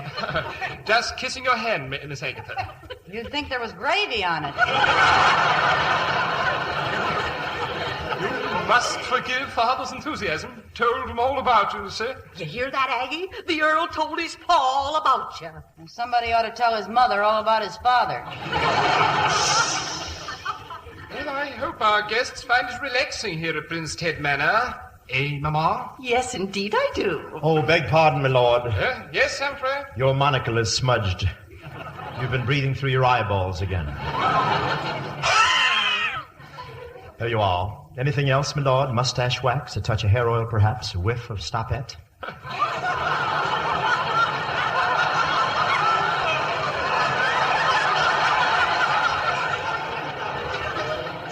Stout fellow, Humphrey. But that'll be all for now. Thank you. Holy smoke! Why, that's more service than the hired man gives us in a month back in Big Squaw. Yeah, come on, let's get out of here. Shut up. You know, Earl, this is the first time I ever saw a real English butler. I saw one once in a play. You did? Yeah, I was in Cheyenne. Cheyenne, that was September 1902. And we threw tomatoes at him. Pelted him with ripe tomatoes. When I walked off the stage, the manager thought I was Red Skelton. Jolly good sport, I wager. Eh, Humphrey? Ham. And now shall I brew tea, my lady? Which kind shall it be? What's the difference? Well, I can give you orange pekoe with a dash of lemon or lemon pekoe with a dash of orange. Then there's weak tea, or if you prefer extremely strong tea. Keeps trying to batter its way out of the bag. I rather fancy easy tea, rich rolling concoction in inclement weather. The Chinese importation is squeezed for this What'd he say? Oh, he just said the rather fancy Indian tea, rich rolling construction in inclement weather, while Chinese importation has rolling just rolling. Mum. That's telling her, Humphrey. Thank you. Your tea, Mum. May I slash it about for you, Mum? Please do. Tea time, jolly cup of tea time. A tea for you, Mum, of course. Careful, Humphrey. Watch that tray, my good man. Oh, but my lady, you know I'm all... Whoops. Soaked to the skin, all over me. Yes, quite a natural combination, Mum. Tea and lemon. Oh, you stupid blundering oaf. I told you his performance was... Meter, please. Well, just look at me. And what's this? Oh, it's just a slice of pumpernickel, Mum. Dry out like new. It just needs pumping out, that's all. Monster, you bore. How did you ever get to be such an idiot? Oh, just early to bed, early to rise. That's the answer, Mum. Well, don't stand there. I'm drenched. Do something. Yes, Mum. I'll fetch you some fresh tea, Mum.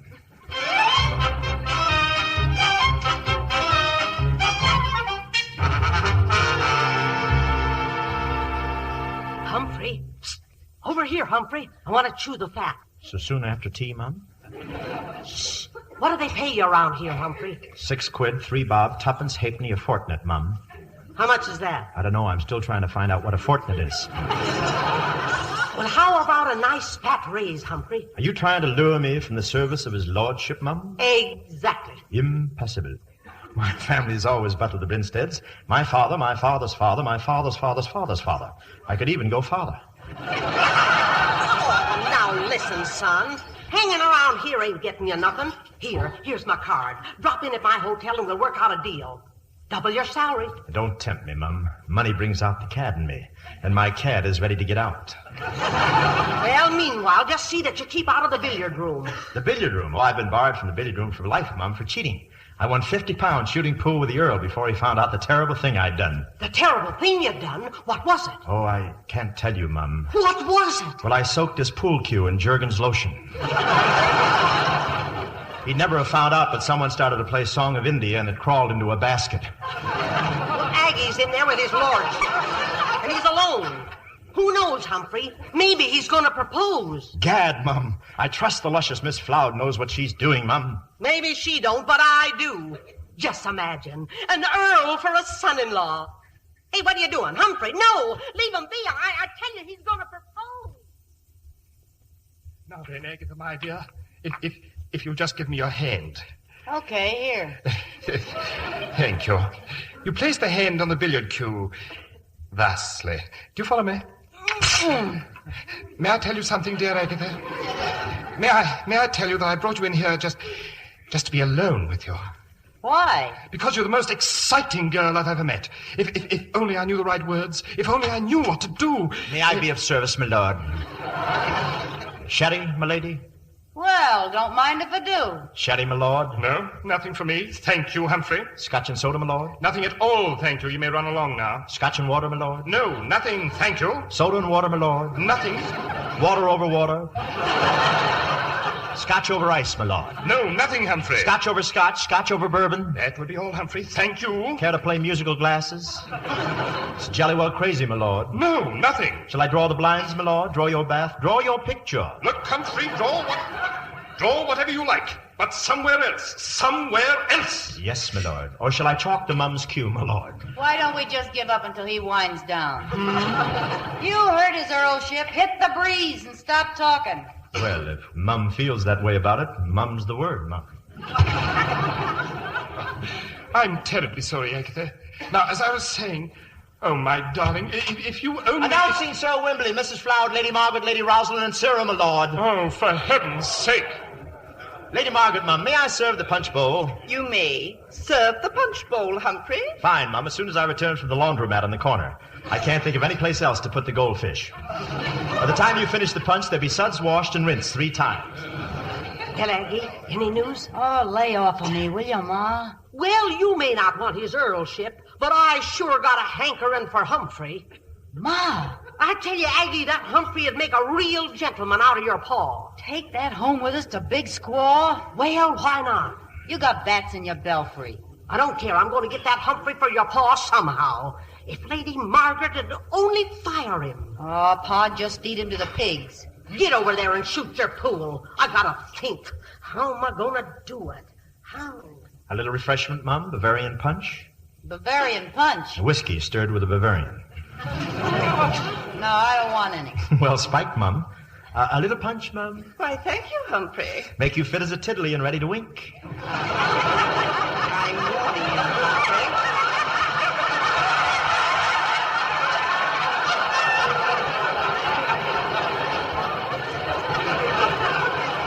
Humphrey? I'm here. If you spill so much as a single drop on me, I'll... Oh, but, Mum, I was bumped just as I was bending over to serve you, Mum. Someone cued me. Oh, get out! Get out! Look at me. You're fired, do you hear? And don't ever come back. Not tonight, tomorrow, or ever. Just get out. Stop beating around the bush. Out! Get out! I know, get out. I know. Humphrey, double the salary, remember? For shame, Mum, stabbing me in the back. You know how ticklish I am through there. Who stabbed you? I just gave you a little push with the billiard cue. Well, you working for us now? Oh, big squaw. You said it. We leave next week. Big squaw. I'll pack me bags, Mum. Well, don't say it that way. What's the matter with Big Squaw? Oh, nothing, Mum. It's just that I hate the idea of living in a town that's named after Crosby. I got him, Aggie. I got him. Humphrey's coming home with us. Ah, Ma.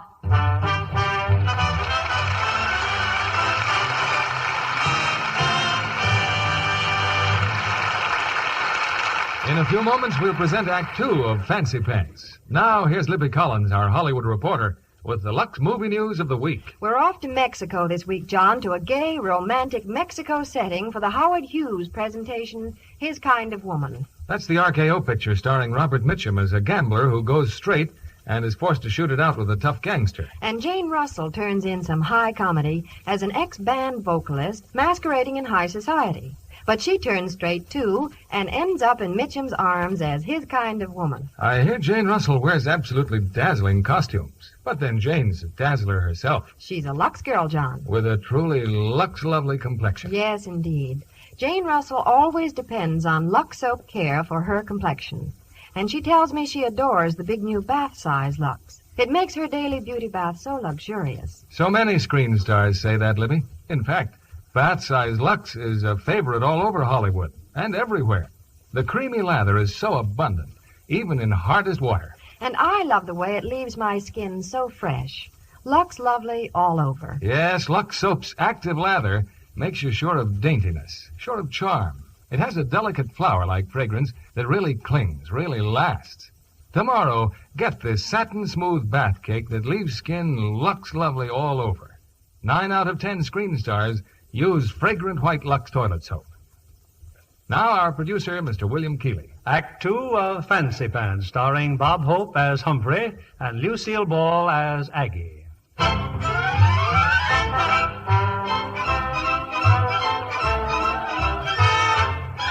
Well, it's 3 weeks later, and our hero, Humphrey, his acting career blighted, has arrived at the Floud Mansion in Big Squaw, territory of New Mexico.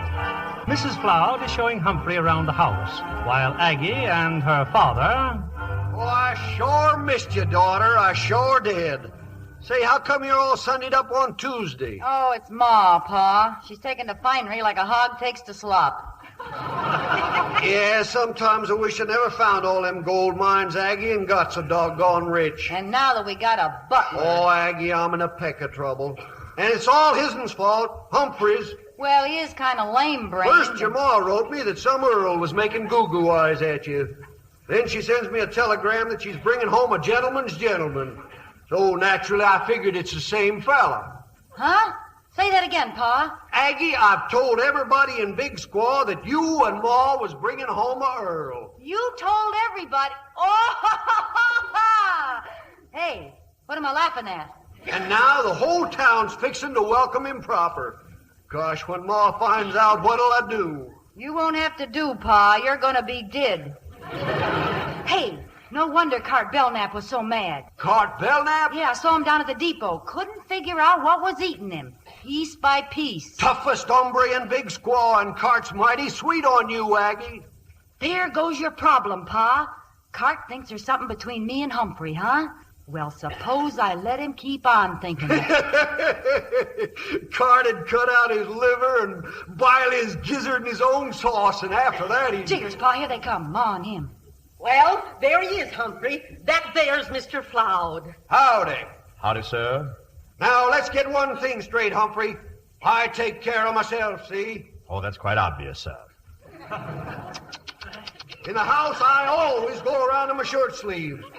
Anything wrong with that? Oh, no, sir, nothing at all, sir. But wouldn't it be better if you wore a shirt with them?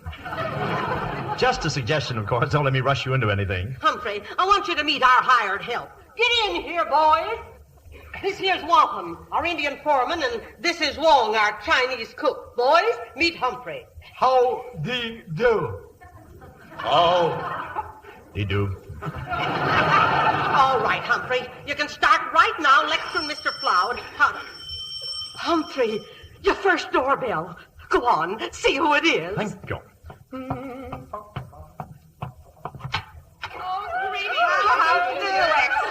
All right, folks, all together now. Welcome to Big Squaw, Your Grace. Your Grace? What? Who, me? Howdy, Mayor. So good to see you all, my dears. Come on in. Oh, Effie, you're so lucky. Congratulations, Oh, Mrs. Floud.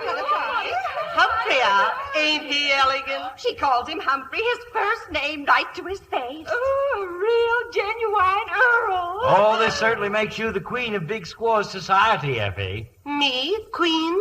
Silly, isn't it? Oh, your lordship, your tie. Let me fix it. I'll double your salary, double everything. Only don't let 'em know you're just the butler. Oh, well, in that case is Humphrey, Earl of Brinstead, and on behalf of my hostess, allow me to welcome you all to Floud Manor. Oh, your lordship, it's 2 minutes past your tea time. How can you endure it? Sheer grit. Shall we tee off, then? Oh, ladies, please, if you line up in alphabetical order, you may breathe down my neck, one at a time. He's so whippy, Effie. Oh, this is a fun group, isn't it? This way, your lordship. Hey, Wampum, bring out the tea. Oh, and don't forget the crumpets. What is crumpet? That's a bagel with a thyroid condition. Now tell me, Earl, how do the American women compare with your English women? Oh, I think you American women are much prettier. How about your horses? Oh, I think your American women are even prettier than our horses. Hey, where are you? Sorry, Ma. Haven't I asked you never to enter a room without dropping a curtsy to Humphrey the Earl? Yeah, Ma, I know. Dear, dear Earl, what would Lady Maud say? No carnation in your buttonhole. Oh, I can't wear them, you know. It turns my medals green. Carnation, ladies. Here, you may shed it. Oh, Earl, please tell us about your medals. Yeah, some experience I could write up in the paper. Nothing doing, folks. His earlship's kind of pooped. Oh, no, not at all. Not at all. Now, let me see. Which medal shall I explain first? Oh, yeah, I think it was my first year of service in Africa. I was a mere lieutenant at the time. Well, those native chaps were becoming very nasty, meant to wipe us out, you know. They were only waiting for the end of the monsoon. Monsoon, that's French for mister. Thank you. Well, Colonel Jothergill drew me aside. It's 3 against 1,000, he muttered. We had to have reinforcements. No man could get through. The Earl was just a boy at the time. No, I was 13, as I remember. Oh. Well, Colonel Jothergill, old Spit and Polish, we called him lovingly because he was always spitting and he was Polish. Well, sir, there we were, 3 against 1,000. Oh, how horrible. Stimulating, though. Then Colonel Jothergill told us the worst of it. Stiff upper lip, he muttered, starching his mustache. You'll have to face it, chaps. There was no more tea. They'd cut off our Liptons. Oh, they'd pay dearly for this. We'd sell our lives at a fearful price, but how to stop them? How to get out of it? How? How? But... There was no more time. They were storming the fort now. 3 against 1,000, mind you. Oh, you're wonderful. Yes, there I was with a spear through my supple young body. Didn't it hurt? Only when I laughed. Well, I drew my cutlass. I drew it. I started to hew my way through them. Oh, well, if you dear peasants will excuse me, If you would excuse me, well, I always take a nap before tiffin. But, your lordship, what happened? How did it end? Oh, the encounter. Well, we finally put them to rout. But we all agreed that they were 3 of the toughest rascals we'd ever fought. Cheerio! Gad, what a performance.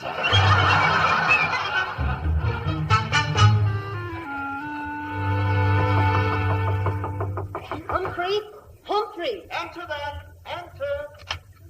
Humphrey, you get out of that bed and make tracks for the Yellow Dog Saloon. Them 2 varmints, Aggie and Pa's over there. In a saloon. It's a revolt. Oh, but Effie, one does not disturb an earl this early, and the earl is feeling very earlish this morning. Humphrey, in the weekly newspaper you may be an earl, and in front of my friends you may be an earl. But every payday you're Humphrey the butler, and your job is Pa and Aggie. Oh, but Mrs. Floud, I simply... Humphrey! Yes, Mum, I'm on my way, Mum. Yellow Dog Saloon, Mum. Say, can anybody get in, Mum, or just Yellow Dogs? Oh, cut that out. Just get down there and bring them back.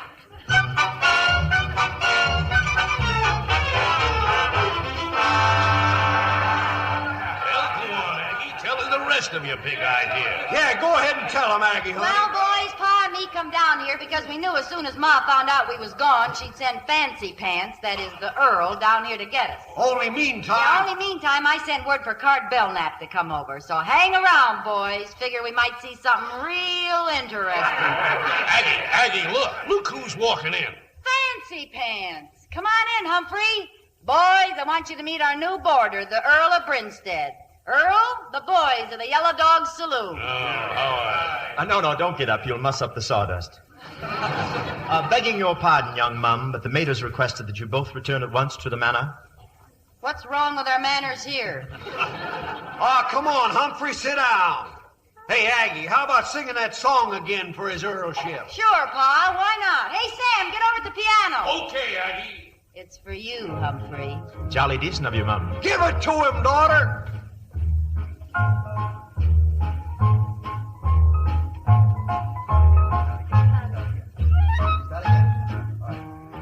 Hey, Fancy Pants, you're a pussyfootin' critter. When you see a gal, you skitter. Hey, you! Fancy Pants, oh, you dropped your purty hanky. Mama's gonna spank you. Hey! Fauntleroy, women who crave men wanna love cavemen. Say, angel boy, show some grit. That's what you gotta get. Hey! Fancy Pants, you're a highfalutin geezer, afraid to take a gal and squeeze her. Hey, you! Fancy Pants, run to Mama for protection. How's your stamp election? Hey! Tenderfoot, looking at us and stomping and cussing. What you scared about? Take a chance. If you're rootin' and tootin', folks will quit a hootin'. There goes Fancy Pants.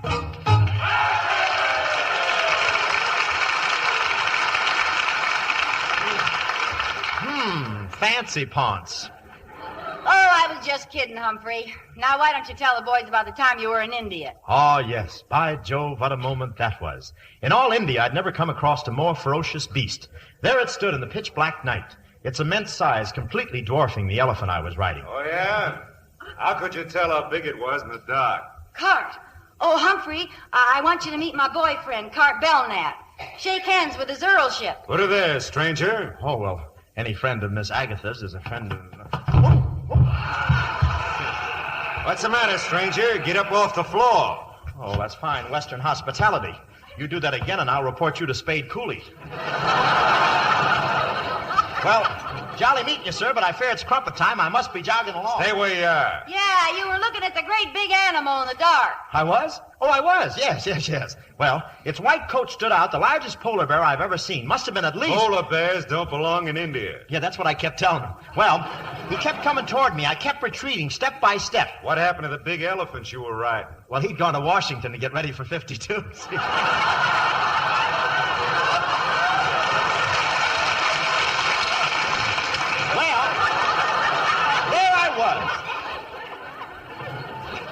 Dreamed of that. Well, there I was, alone, unarmed, except for a spear that a friendly native had left lodged in my chest. Yeah, but it only hurt when you laughed. Yeah.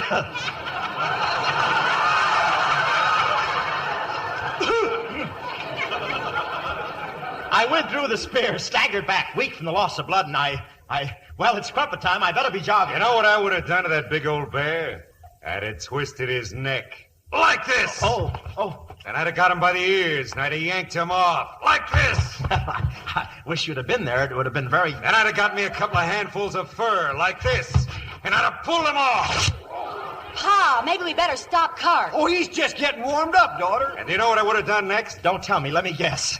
All right, go ahead and guess. Well, I guess you'd have taken your trusty revolver... Well? ...and hit him over the head like this.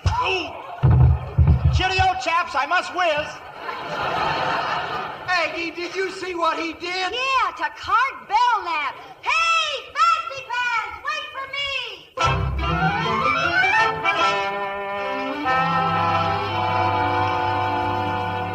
Now, just a minute, Mr. Mayor. Catch your wind and say that over again. It's true, Effie, it's true. President Teddy Roosevelt, he's making a tour through the Western Territory, so I sent him a telegram about the Earl, and he wired right back that he'd be delighted to come here. Land of Goshen, President Roosevelt. Of course, he can stay right here in the house with you, can't he, Effie? Here in my house? Oh, Mayor. Well, I gotta start organizing my committee. Goodbye, Effie. Mike Aggie, where are you? Oh, what is it? President Teddy Roosevelt's coming here to see Humphrey. Huh?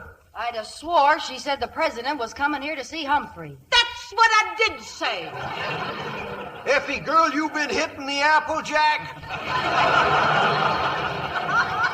Well, what's he want to see Humphrey for? Because he thinks Humphrey's a earl. Where is he? Where's Humphrey? Who, Humphrey? I said, where is he? You better tell her, Aggie. Well, the last time I saw him, Ma, he was sort of heading out of town. Out of town? But he'll get lost in the desert. Well, all of a sudden, he got kind of lonesome for London. Oh, you two. I might have known you'd do something like that. Now, Ma, we can't help it. And go on after him, and don't you come back here without him. Now, get!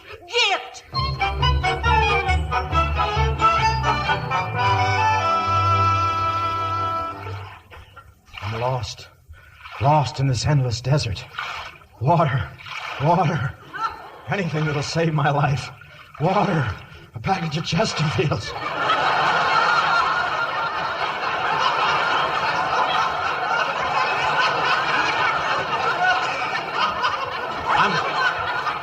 I'm going mad, I tell you, mad. The sand, the heat. I'm too young to die. Too young. Too handsome. Water! That's the river you're walking in, knucklehead. It's a mirage, I tell you, a mirage. We do our washing in that mirage every Monday morning. Oh, yeah? And who asked you to come chasing after me? I want to get out of this country. Well, I don't exactly blame you, Humphrey. Me and Pa were awful ugly, and Cart Belknap. Cart Belknap. Only a coward would hit a coward. Oh, he just snapped his twig, that's all. You see, Cart wants to marry me, and I guess he got the silly idea that you and me were sweet on each other. Can you imagine? Preposterous. You're not even my type, Mum.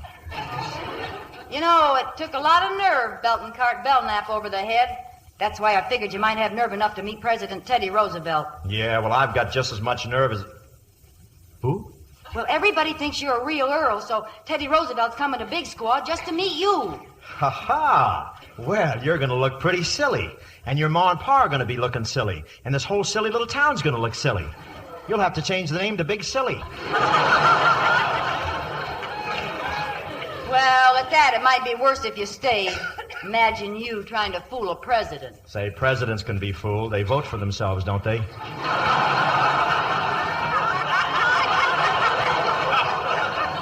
Besides, I made you think I was a butler. Well, that's easy. You are. Look, I've been waiting a long time to take some bows for my performance. I'm no Earl, I'm no butler, I'm not even Humphrey. Huh? My name is Arthur Tyler, and I'm an actor. Afra, Agva, and Sag. And paid up. Actor? Gosh. Well, why did you pretend to be a butler? Because I was stranded in England. Flat broke. Gee, a real actor. Playing an English earl for President Roosevelt. With me and Ma and Pa to applaud. Yeah, and I'd be the star. That's a step up. And an audience of 3. That's a step up. Sure. Besides, there's a lot of innocent people down in town depending on you, Humphrey. I mean, Arthur. Innocent? How about Cart Belknap? Would you tell him we don't mean anything to each other so he'd stop trying to put my head in his trophy room? Well, sure. I'll tell him that we don't mean a thing to each other. Well, there's my horse, Humphrey. Let's get back to town. Ah, yes, the horse. I hope you don't mind riding double. Double, Mum? Wouldn't think of it. Oop, there we go. Oop. There. Y'all set, Mum? Perfectly comfortable, Mum? Oh, sure. Let's go. Later on, if your feet start hurting, maybe you can ride the horse.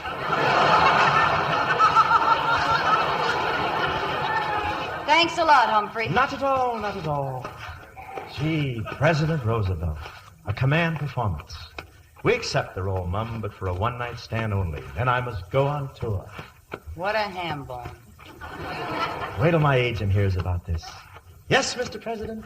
As Humphrey, Earl of Brinstead, I can assure you, sir. Oh, but of course, Mr. President, of course.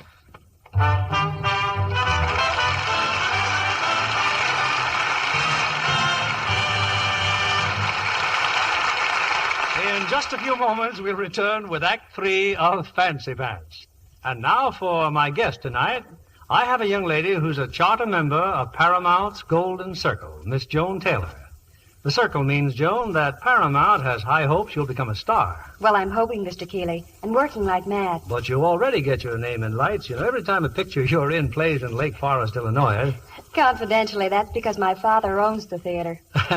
And your mother danced in vaudeville. Yes, she was a headliner and started me on dancing lessons early. Well, Joan, dancing started many a screen beauty on her career. Look at Jane Wyman and Alexis Smith, who are playing opposite Bing Crosby and Francho Tone in Paramount Pictures' wonderful new comedy, Here Comes the Groom. I watched it being made, Mr. Keeley. What fun. What tangled romances. Being in love with Jane, Jane engaged to Francho. And Alexis, the glamour girl, whose competition brings Jane back to Bing. Yes, if you'd like to laugh, don't miss Here Comes the Groom.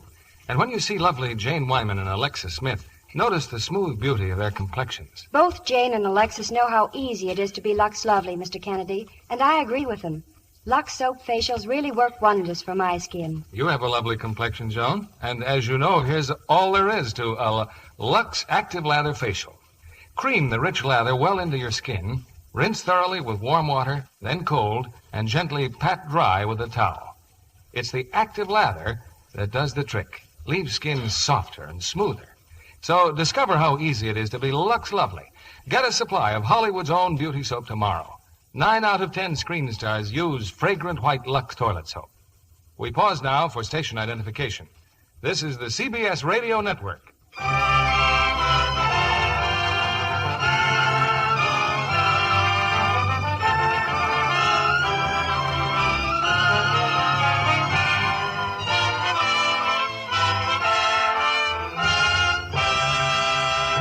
curtain rises on Act 3 of Fancy Pants, starring Bob Hope as Humphrey and Lucille Ball as Aggie. The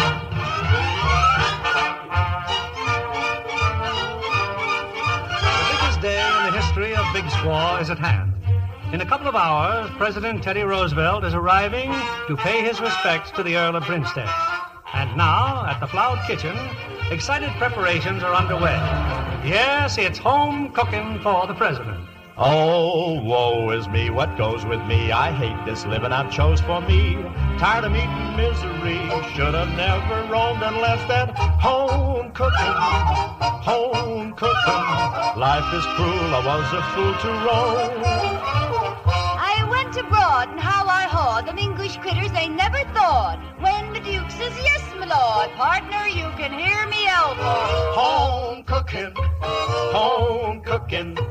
No fancy pants will stand a chance with me. With a porch light screened or banner from Niagara Falls. Green grass, lawnmower, home sweet home up on the wall. That's home cooking. A quiet life is quite the life for me.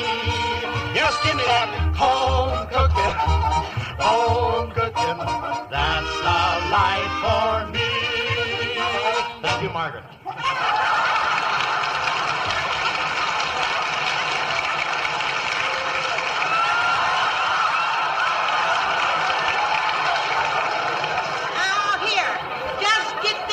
Everybody, this here dinner party for President Roosevelt's coming off right. Or them that is responsible. Listen, I'm talking to you. Them that is responsible is going to supper. You hear me, Aggie? I hear you, Ma. And even you forget to curtsy, I'll bust your curtsy. Oh, all right, Ma. A doorbell, Mum, I'll get it. You stay where you are. You quit calling me Mum, gol darn it. Today you're the Earl of Brimstead in capital letters. Oh, yes, just the way it's embroidered on my shorts. I've been practicing a royal sneer all morning. I'll soon be getting fan mail from Basil Rathbone. Oh, what a season this is. Oh, it's probably just Carrie with her potato salad. Lay off the doorbell, honey. I'm coming. Come in, Carrie. We'll... Oh. Mrs. Floud, how do you do? Fainted. Pick her up, Bennett, and bring her in. Yes, sir. That's the trouble with these surprise visits, Mr. President. Oh, here now. What's the miss, you chaps? She fainted. Oh, well, you see, President Roosevelt's coming, and everyone is simply... Well? Aggie! Oh, Aggie, it's the president! Huh? Well, so it is.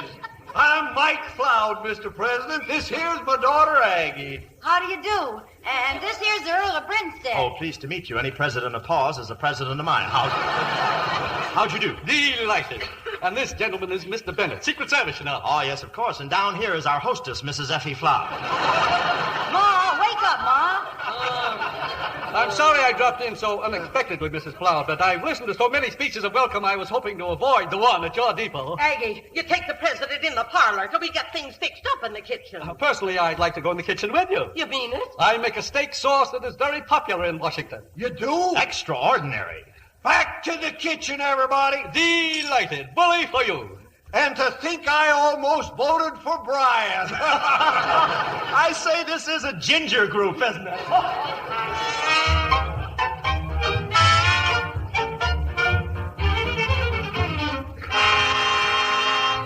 Now, there you are, Mrs. Floud, my steak sauce. Now, who wants a taste? Gee, sure looks good, don't it? I still think it needs a little more cooking, Sherry. Paul. Well, perhaps another dash of sherry wouldn't hurt. Oh, nonsense, Your Honor. And you keep your nose out of the president's recipe. Doggone it, Effie. There was plenty of sherry in your cooking before we got married. Why, Mike Floud, are you insinuating that... Gee, Ma, if you'd used stronger sherry, I bet I'd be 2 years older.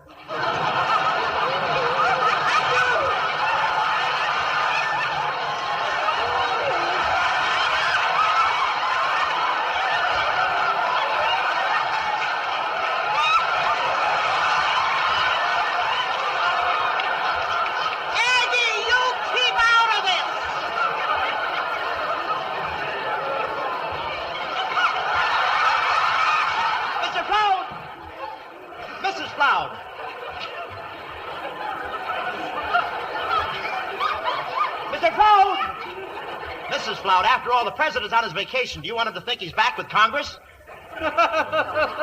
Bully for you, Brinstead. Now tell me, what is the attitude of England regarding the Mediterranean situation? Oh, yes. Well, frankly, there are two schools of thought, pro and con. Well, of course.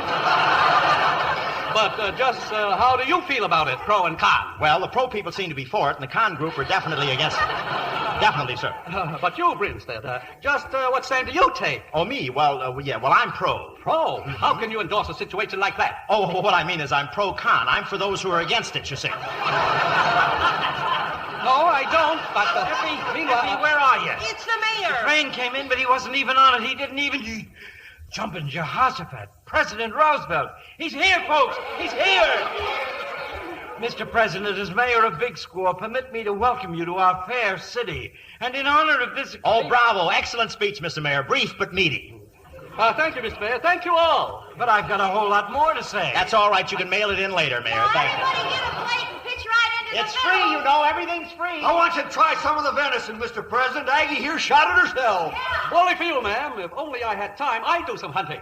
Oh, what we ought to have is a fox hunt. Oh, yes, they're fun, especially if the fox is riding a fast horse. Over hill and dale, yoicks and away, all that sort of tittle. Blasted shame you have to be pushing off, Mr. President. After all, I do have a schedule. Bad show. Disappointing to the hounds, you know. Why, Dad, we won't disappoint the Brinstead. Oh, Bennett. Yes, sir. We're staying over. See about the train. Yes, Mr. President. And you, Brinstead, you shall lead the hunt. Me? Tomorrow morning. Oh, but We'll spend the whole day on horseback. The whole day on horseback? I may find a new place to put my Dr. Scholl's footpads.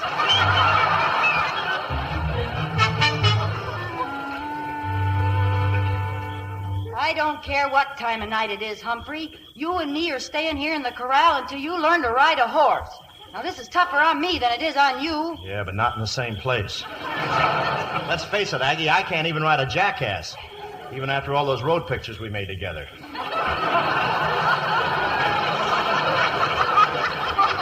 That goes with Here Comes the Groom, doesn't it? I can stay on a horse. I can stay on a horse when he walks, I think, but I can't go out there riding in any fox hunt. Playing an Earl was easy, but all I ever hunted was a job. Well, I ain't asking you to ride just for Big Squaw or for Pa or Ma. It's for me, Humphrey. Me? I mean you? The first time I saw you, I said to myself, here's a dirty, low-down, lily-livered coyote. Then, as I got to know you better, I figured you for a filthy, sneaking rat. Yeah, I grow on people like that. But then again, you remind me of a little old chipmunk I had when I was a kid. Only thing I ever loved. Same look in the eye as you got. I'll never forget how he looked at me just before he went west. California? Dead. Smog poisoning, huh? Cart Belknap shot him. Hey, did you ever tell Cart Belknap that we didn't mean a thing to each other? Well, not yet, Humphrey, but I was fixing to. Well, don't. Huh? Well, I don't like my women to be lying. You mean you aren't running out on us? Nothing's going to stop me now, maybe not even a horse. Oh, Humphrey, would you kiss me? Nobody'll see. It's dark out here.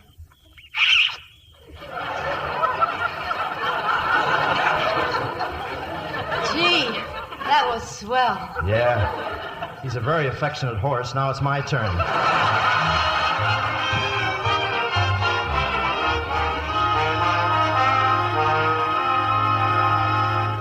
Bully idea, this fox hunt. Bully! Well, may not be exactly like England, Mr. President, but the fox will never know the difference. Ah, here comes Brinstead. Tally ho, pip pip, everyone. Top of the morning, Your Excellency. Thank you, Brinstead. Splendid day for the... Brinstead, why, you're limping. Yeah, what you doing with that cane? Oh, this? Well, I couldn't find a crutch. I looked all over. Crutch? Good heavens, man. Oh, it just happened, you know, about to leap on my horse when my old leg injury hit me again, just like that. Old leg injury? Yes, I got it playing rugby at Oxford. I kicked a rug too hard. Kept me off the crew, you know. I was a four-letter man. Yeah, and I can spell it. Well, we can't have the hunt without you. Guess we'll have to call it off. Oh, nothing of the sort. Tradition. Oh, no, I'll be all right. Old fellow, wampum, old boy. Just bring my beast over here and have her lie down. I shall get aboard somehow. Oh, Brinstead, you can't possibly ride. Oh, I'll suffer through, Prez. Nothing stops the Brinstead. Excelsior! Your family motto? No, somebody fetch some. I'll put it in my pants. You can't ride. President's orders. Oh, well, I guess I'm outvoted then. Rum luck, eh? Better take my horse along, though. This could give her an inferiority complex. She wouldn't be able to hold up her tail among the other horses. Well, buzz off without me, you lucky people. Mount up, you all. Have fun. I'll just sit here till you and the pain go away. Well, folks, I guess we're all ready then. Yeah, you might as well start us off, your earlship. Get on your mark. Trump the trumpets.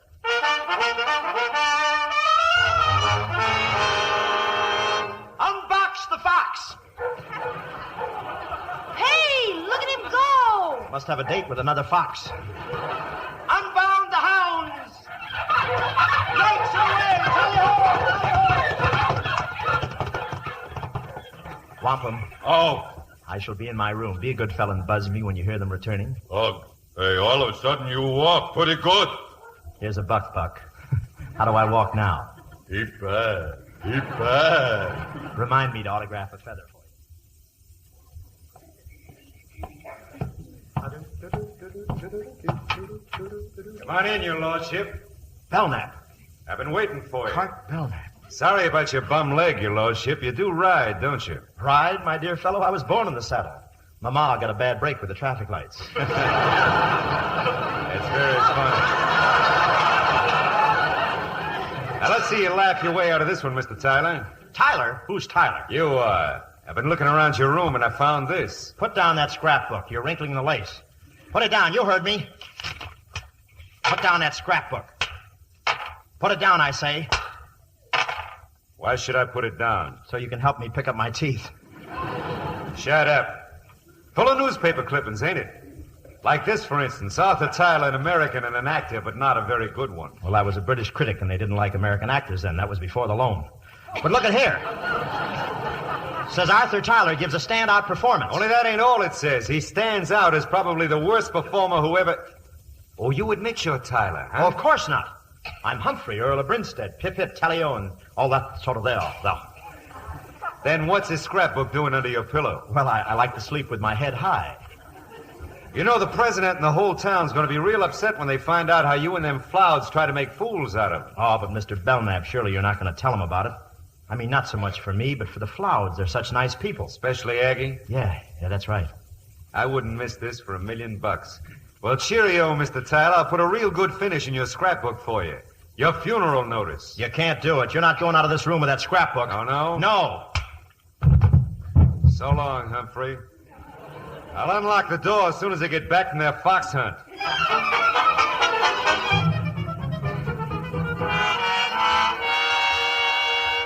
Oh, Humphrey, this is terrible. Cart Belknap knows you're just an actor? Yeah, he found my scrapbook. Where is he? Where'd he go? Well, Cart just left. You know the president's got to catch that train. They're all down at the depot now, waiting for you. Yeah, then what are we doing here? No, I can't go down there. Belknap's got my scrapbook. He's going to tell everybody that I'm... Not if we get there first, he won't, and I know a shortcut. He'll beat me up again. He'll tear me to pieces. Who cares, as long as the president is gone by then? Yeah, who cares? What are you, a salesman for the Blue Cross plan? Oh, my leg. Oh, my old injury. My war wounds. Humphrey, this is Aggie. Yeah, that's right. Gee, you're pretty. Come on, Humphrey. We're going down to the depot.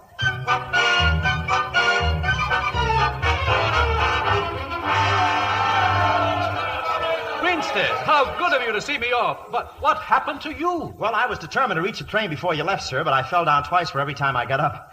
Bad leg, you know, sir. It starts at my hip and goes all the way to the floor. You shouldn't have attempted it, the condition you're in. Well, you should see the condition I'll be in. Oh, but don't worry about me. Splendid hunt, I hear. I wish I'd been there. Perhaps we'll hunt together sometime when you come across the big pond. Delighted, Vincent. Bully of you. Bully! I have put on a little weight. All right, Miss Bennett. You can start the train. Yes, sir. Stop the train! No, wait, Mr. President. You and this whole town ought to know what the Flouds and that fake Earl's trying to put over on you. What are you talking about, Belknap? Why, he's just a cheap little actor. What's this? The most humiliating thing Why, I shall return immediately to England. He's a fake. In this book, I gotta prove it. Give me that book. Come back here. Stop him, somebody. Stop it. So long, Aggie. So long, Paul. So long, Effie.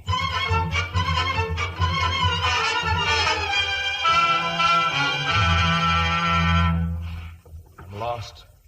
Lost in this endless desert. Water, I'm going mad, I tell you. Mad. Hey, Fancy Pants, wait! Aggie, no. No, they'll follow your tracks. You lead them to me. I want to die alone and healthy in this frightful desert. Oh, relax, will you, Humphrey? The president's gone, and as for Cart Belknap, well, I told everybody the truth. When they like somebody in these parts, they don't care if he's a butler or a horse thief, or even if he's an actor. They want you to come back, Humphrey. So do I.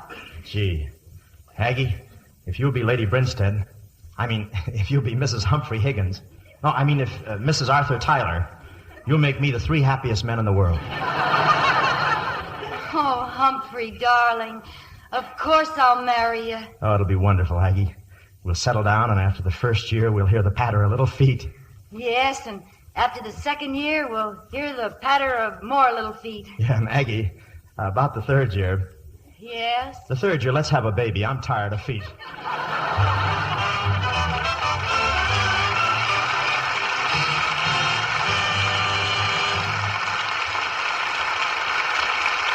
In just a few moments, we want you to meet our stars in person, and Mr. Keeley will tell you all about next week's show. But now, here's Libby Collins with a big piece of news for you. You mean, John, with a big question for everyone? A question? Yes. Who is the lovely Lux girl?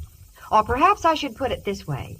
Can you identify the portrait of the Lux lovely Hollywood star whose eyes are masked out?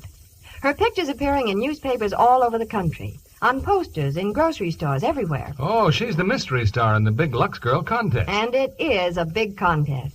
$60,000 worth of prizes. Why, the first prize is $5,000 cash plus a Ford Victoria sedan. And there are hundreds of other prizes. 10 Ford Custom V8 two-door sedans. 214-karat gold diamond Bulliver watches. $10,000 in additional cash prizes. Over 1,200 opportunities to win. And it's such fun to enter, because first you look at the picture of the lovely Lux girl you'll see at your grocery store, and right on the poster is a clue to help you. She's the star of Metro-Goldwyn-Mayer's Too Young to Kiss. That makes it easy for everyone to identify her. Now comes more fun in your entry. You complete the last line of a jingle, and here's the jingle. June is her name, the last is da-da-da. That's where you fill in the star's name. I'll repeat it. June is her name, the last is da-da-da. Her lovely skin's beyond comparison. Her beauty soap's the one for me. You write a last line to rhyme with me. There are lots of things you know to write about Lux soap to help you write that last line of the jingle. For instance, Lux is Hollywood's own beauty soap. It has active lather that leaves skin softer, smoother. And Lux soap's delicate perfume clings, leaves skin sweet and fresh. 9 out of 10 screen stars are Lux girls. So go ahead, enter this big Who is this lovely Lux girl contest right away. Get the entry blank at your grocer's tomorrow. It gives you all the rules, the jingle, and the address. Send in as many entries as you wish, but with each entry attach 2 Lux toilet soap wrappers, either regular or bath size. Remember, there's $60,000 in prizes waiting for winning last lines. Yours may be worth $5,000 cash and a Ford Victoria sedan. Now, here's Mr. Keeley with our stars. And here they are for a curtain call. Bob Hope and Lucille Ball.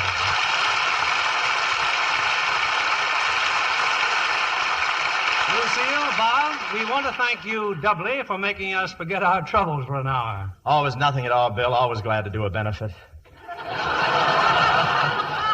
Bob, this wasn't a benefit. This is the Lux Radio Theater. Well, it was a benefit for me. After all, how much Lux soap can I eat?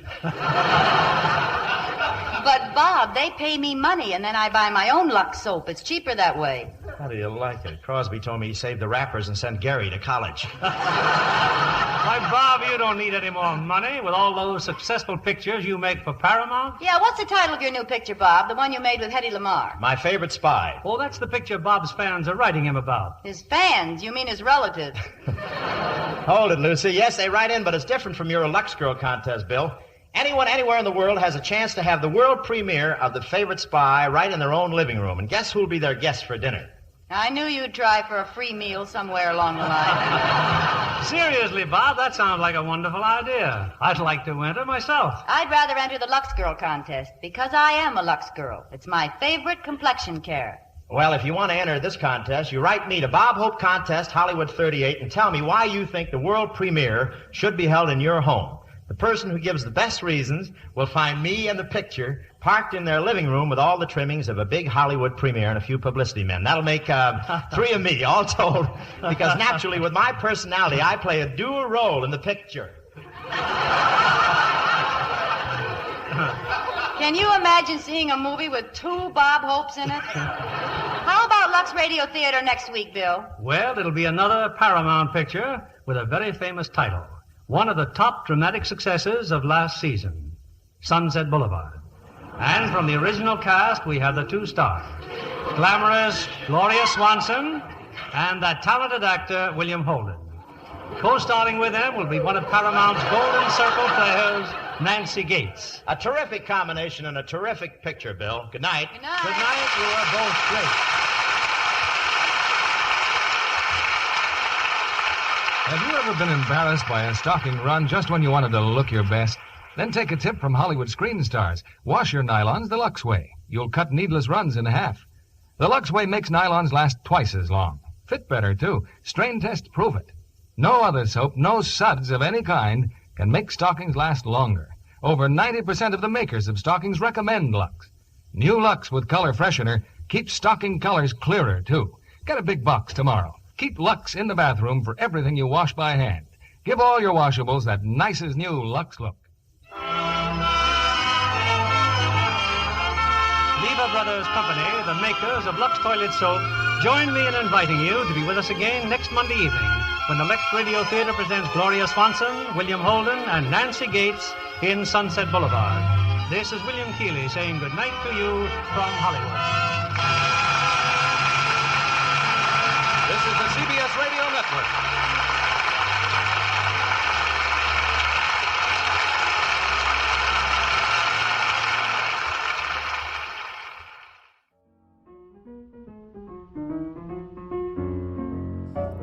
And that's my show. Thank you so much for joining me here at Antiquity Radio for our We Love Lucy special. And make sure that if you're listening on YouTube that you go ahead and subscribe, hit that thumbs up, and make sure to whack that bell for notifications so you know when I post new shows. Thank you so much for joining us, all of you out there in Radio Land, and stay safe until the next time we meet again.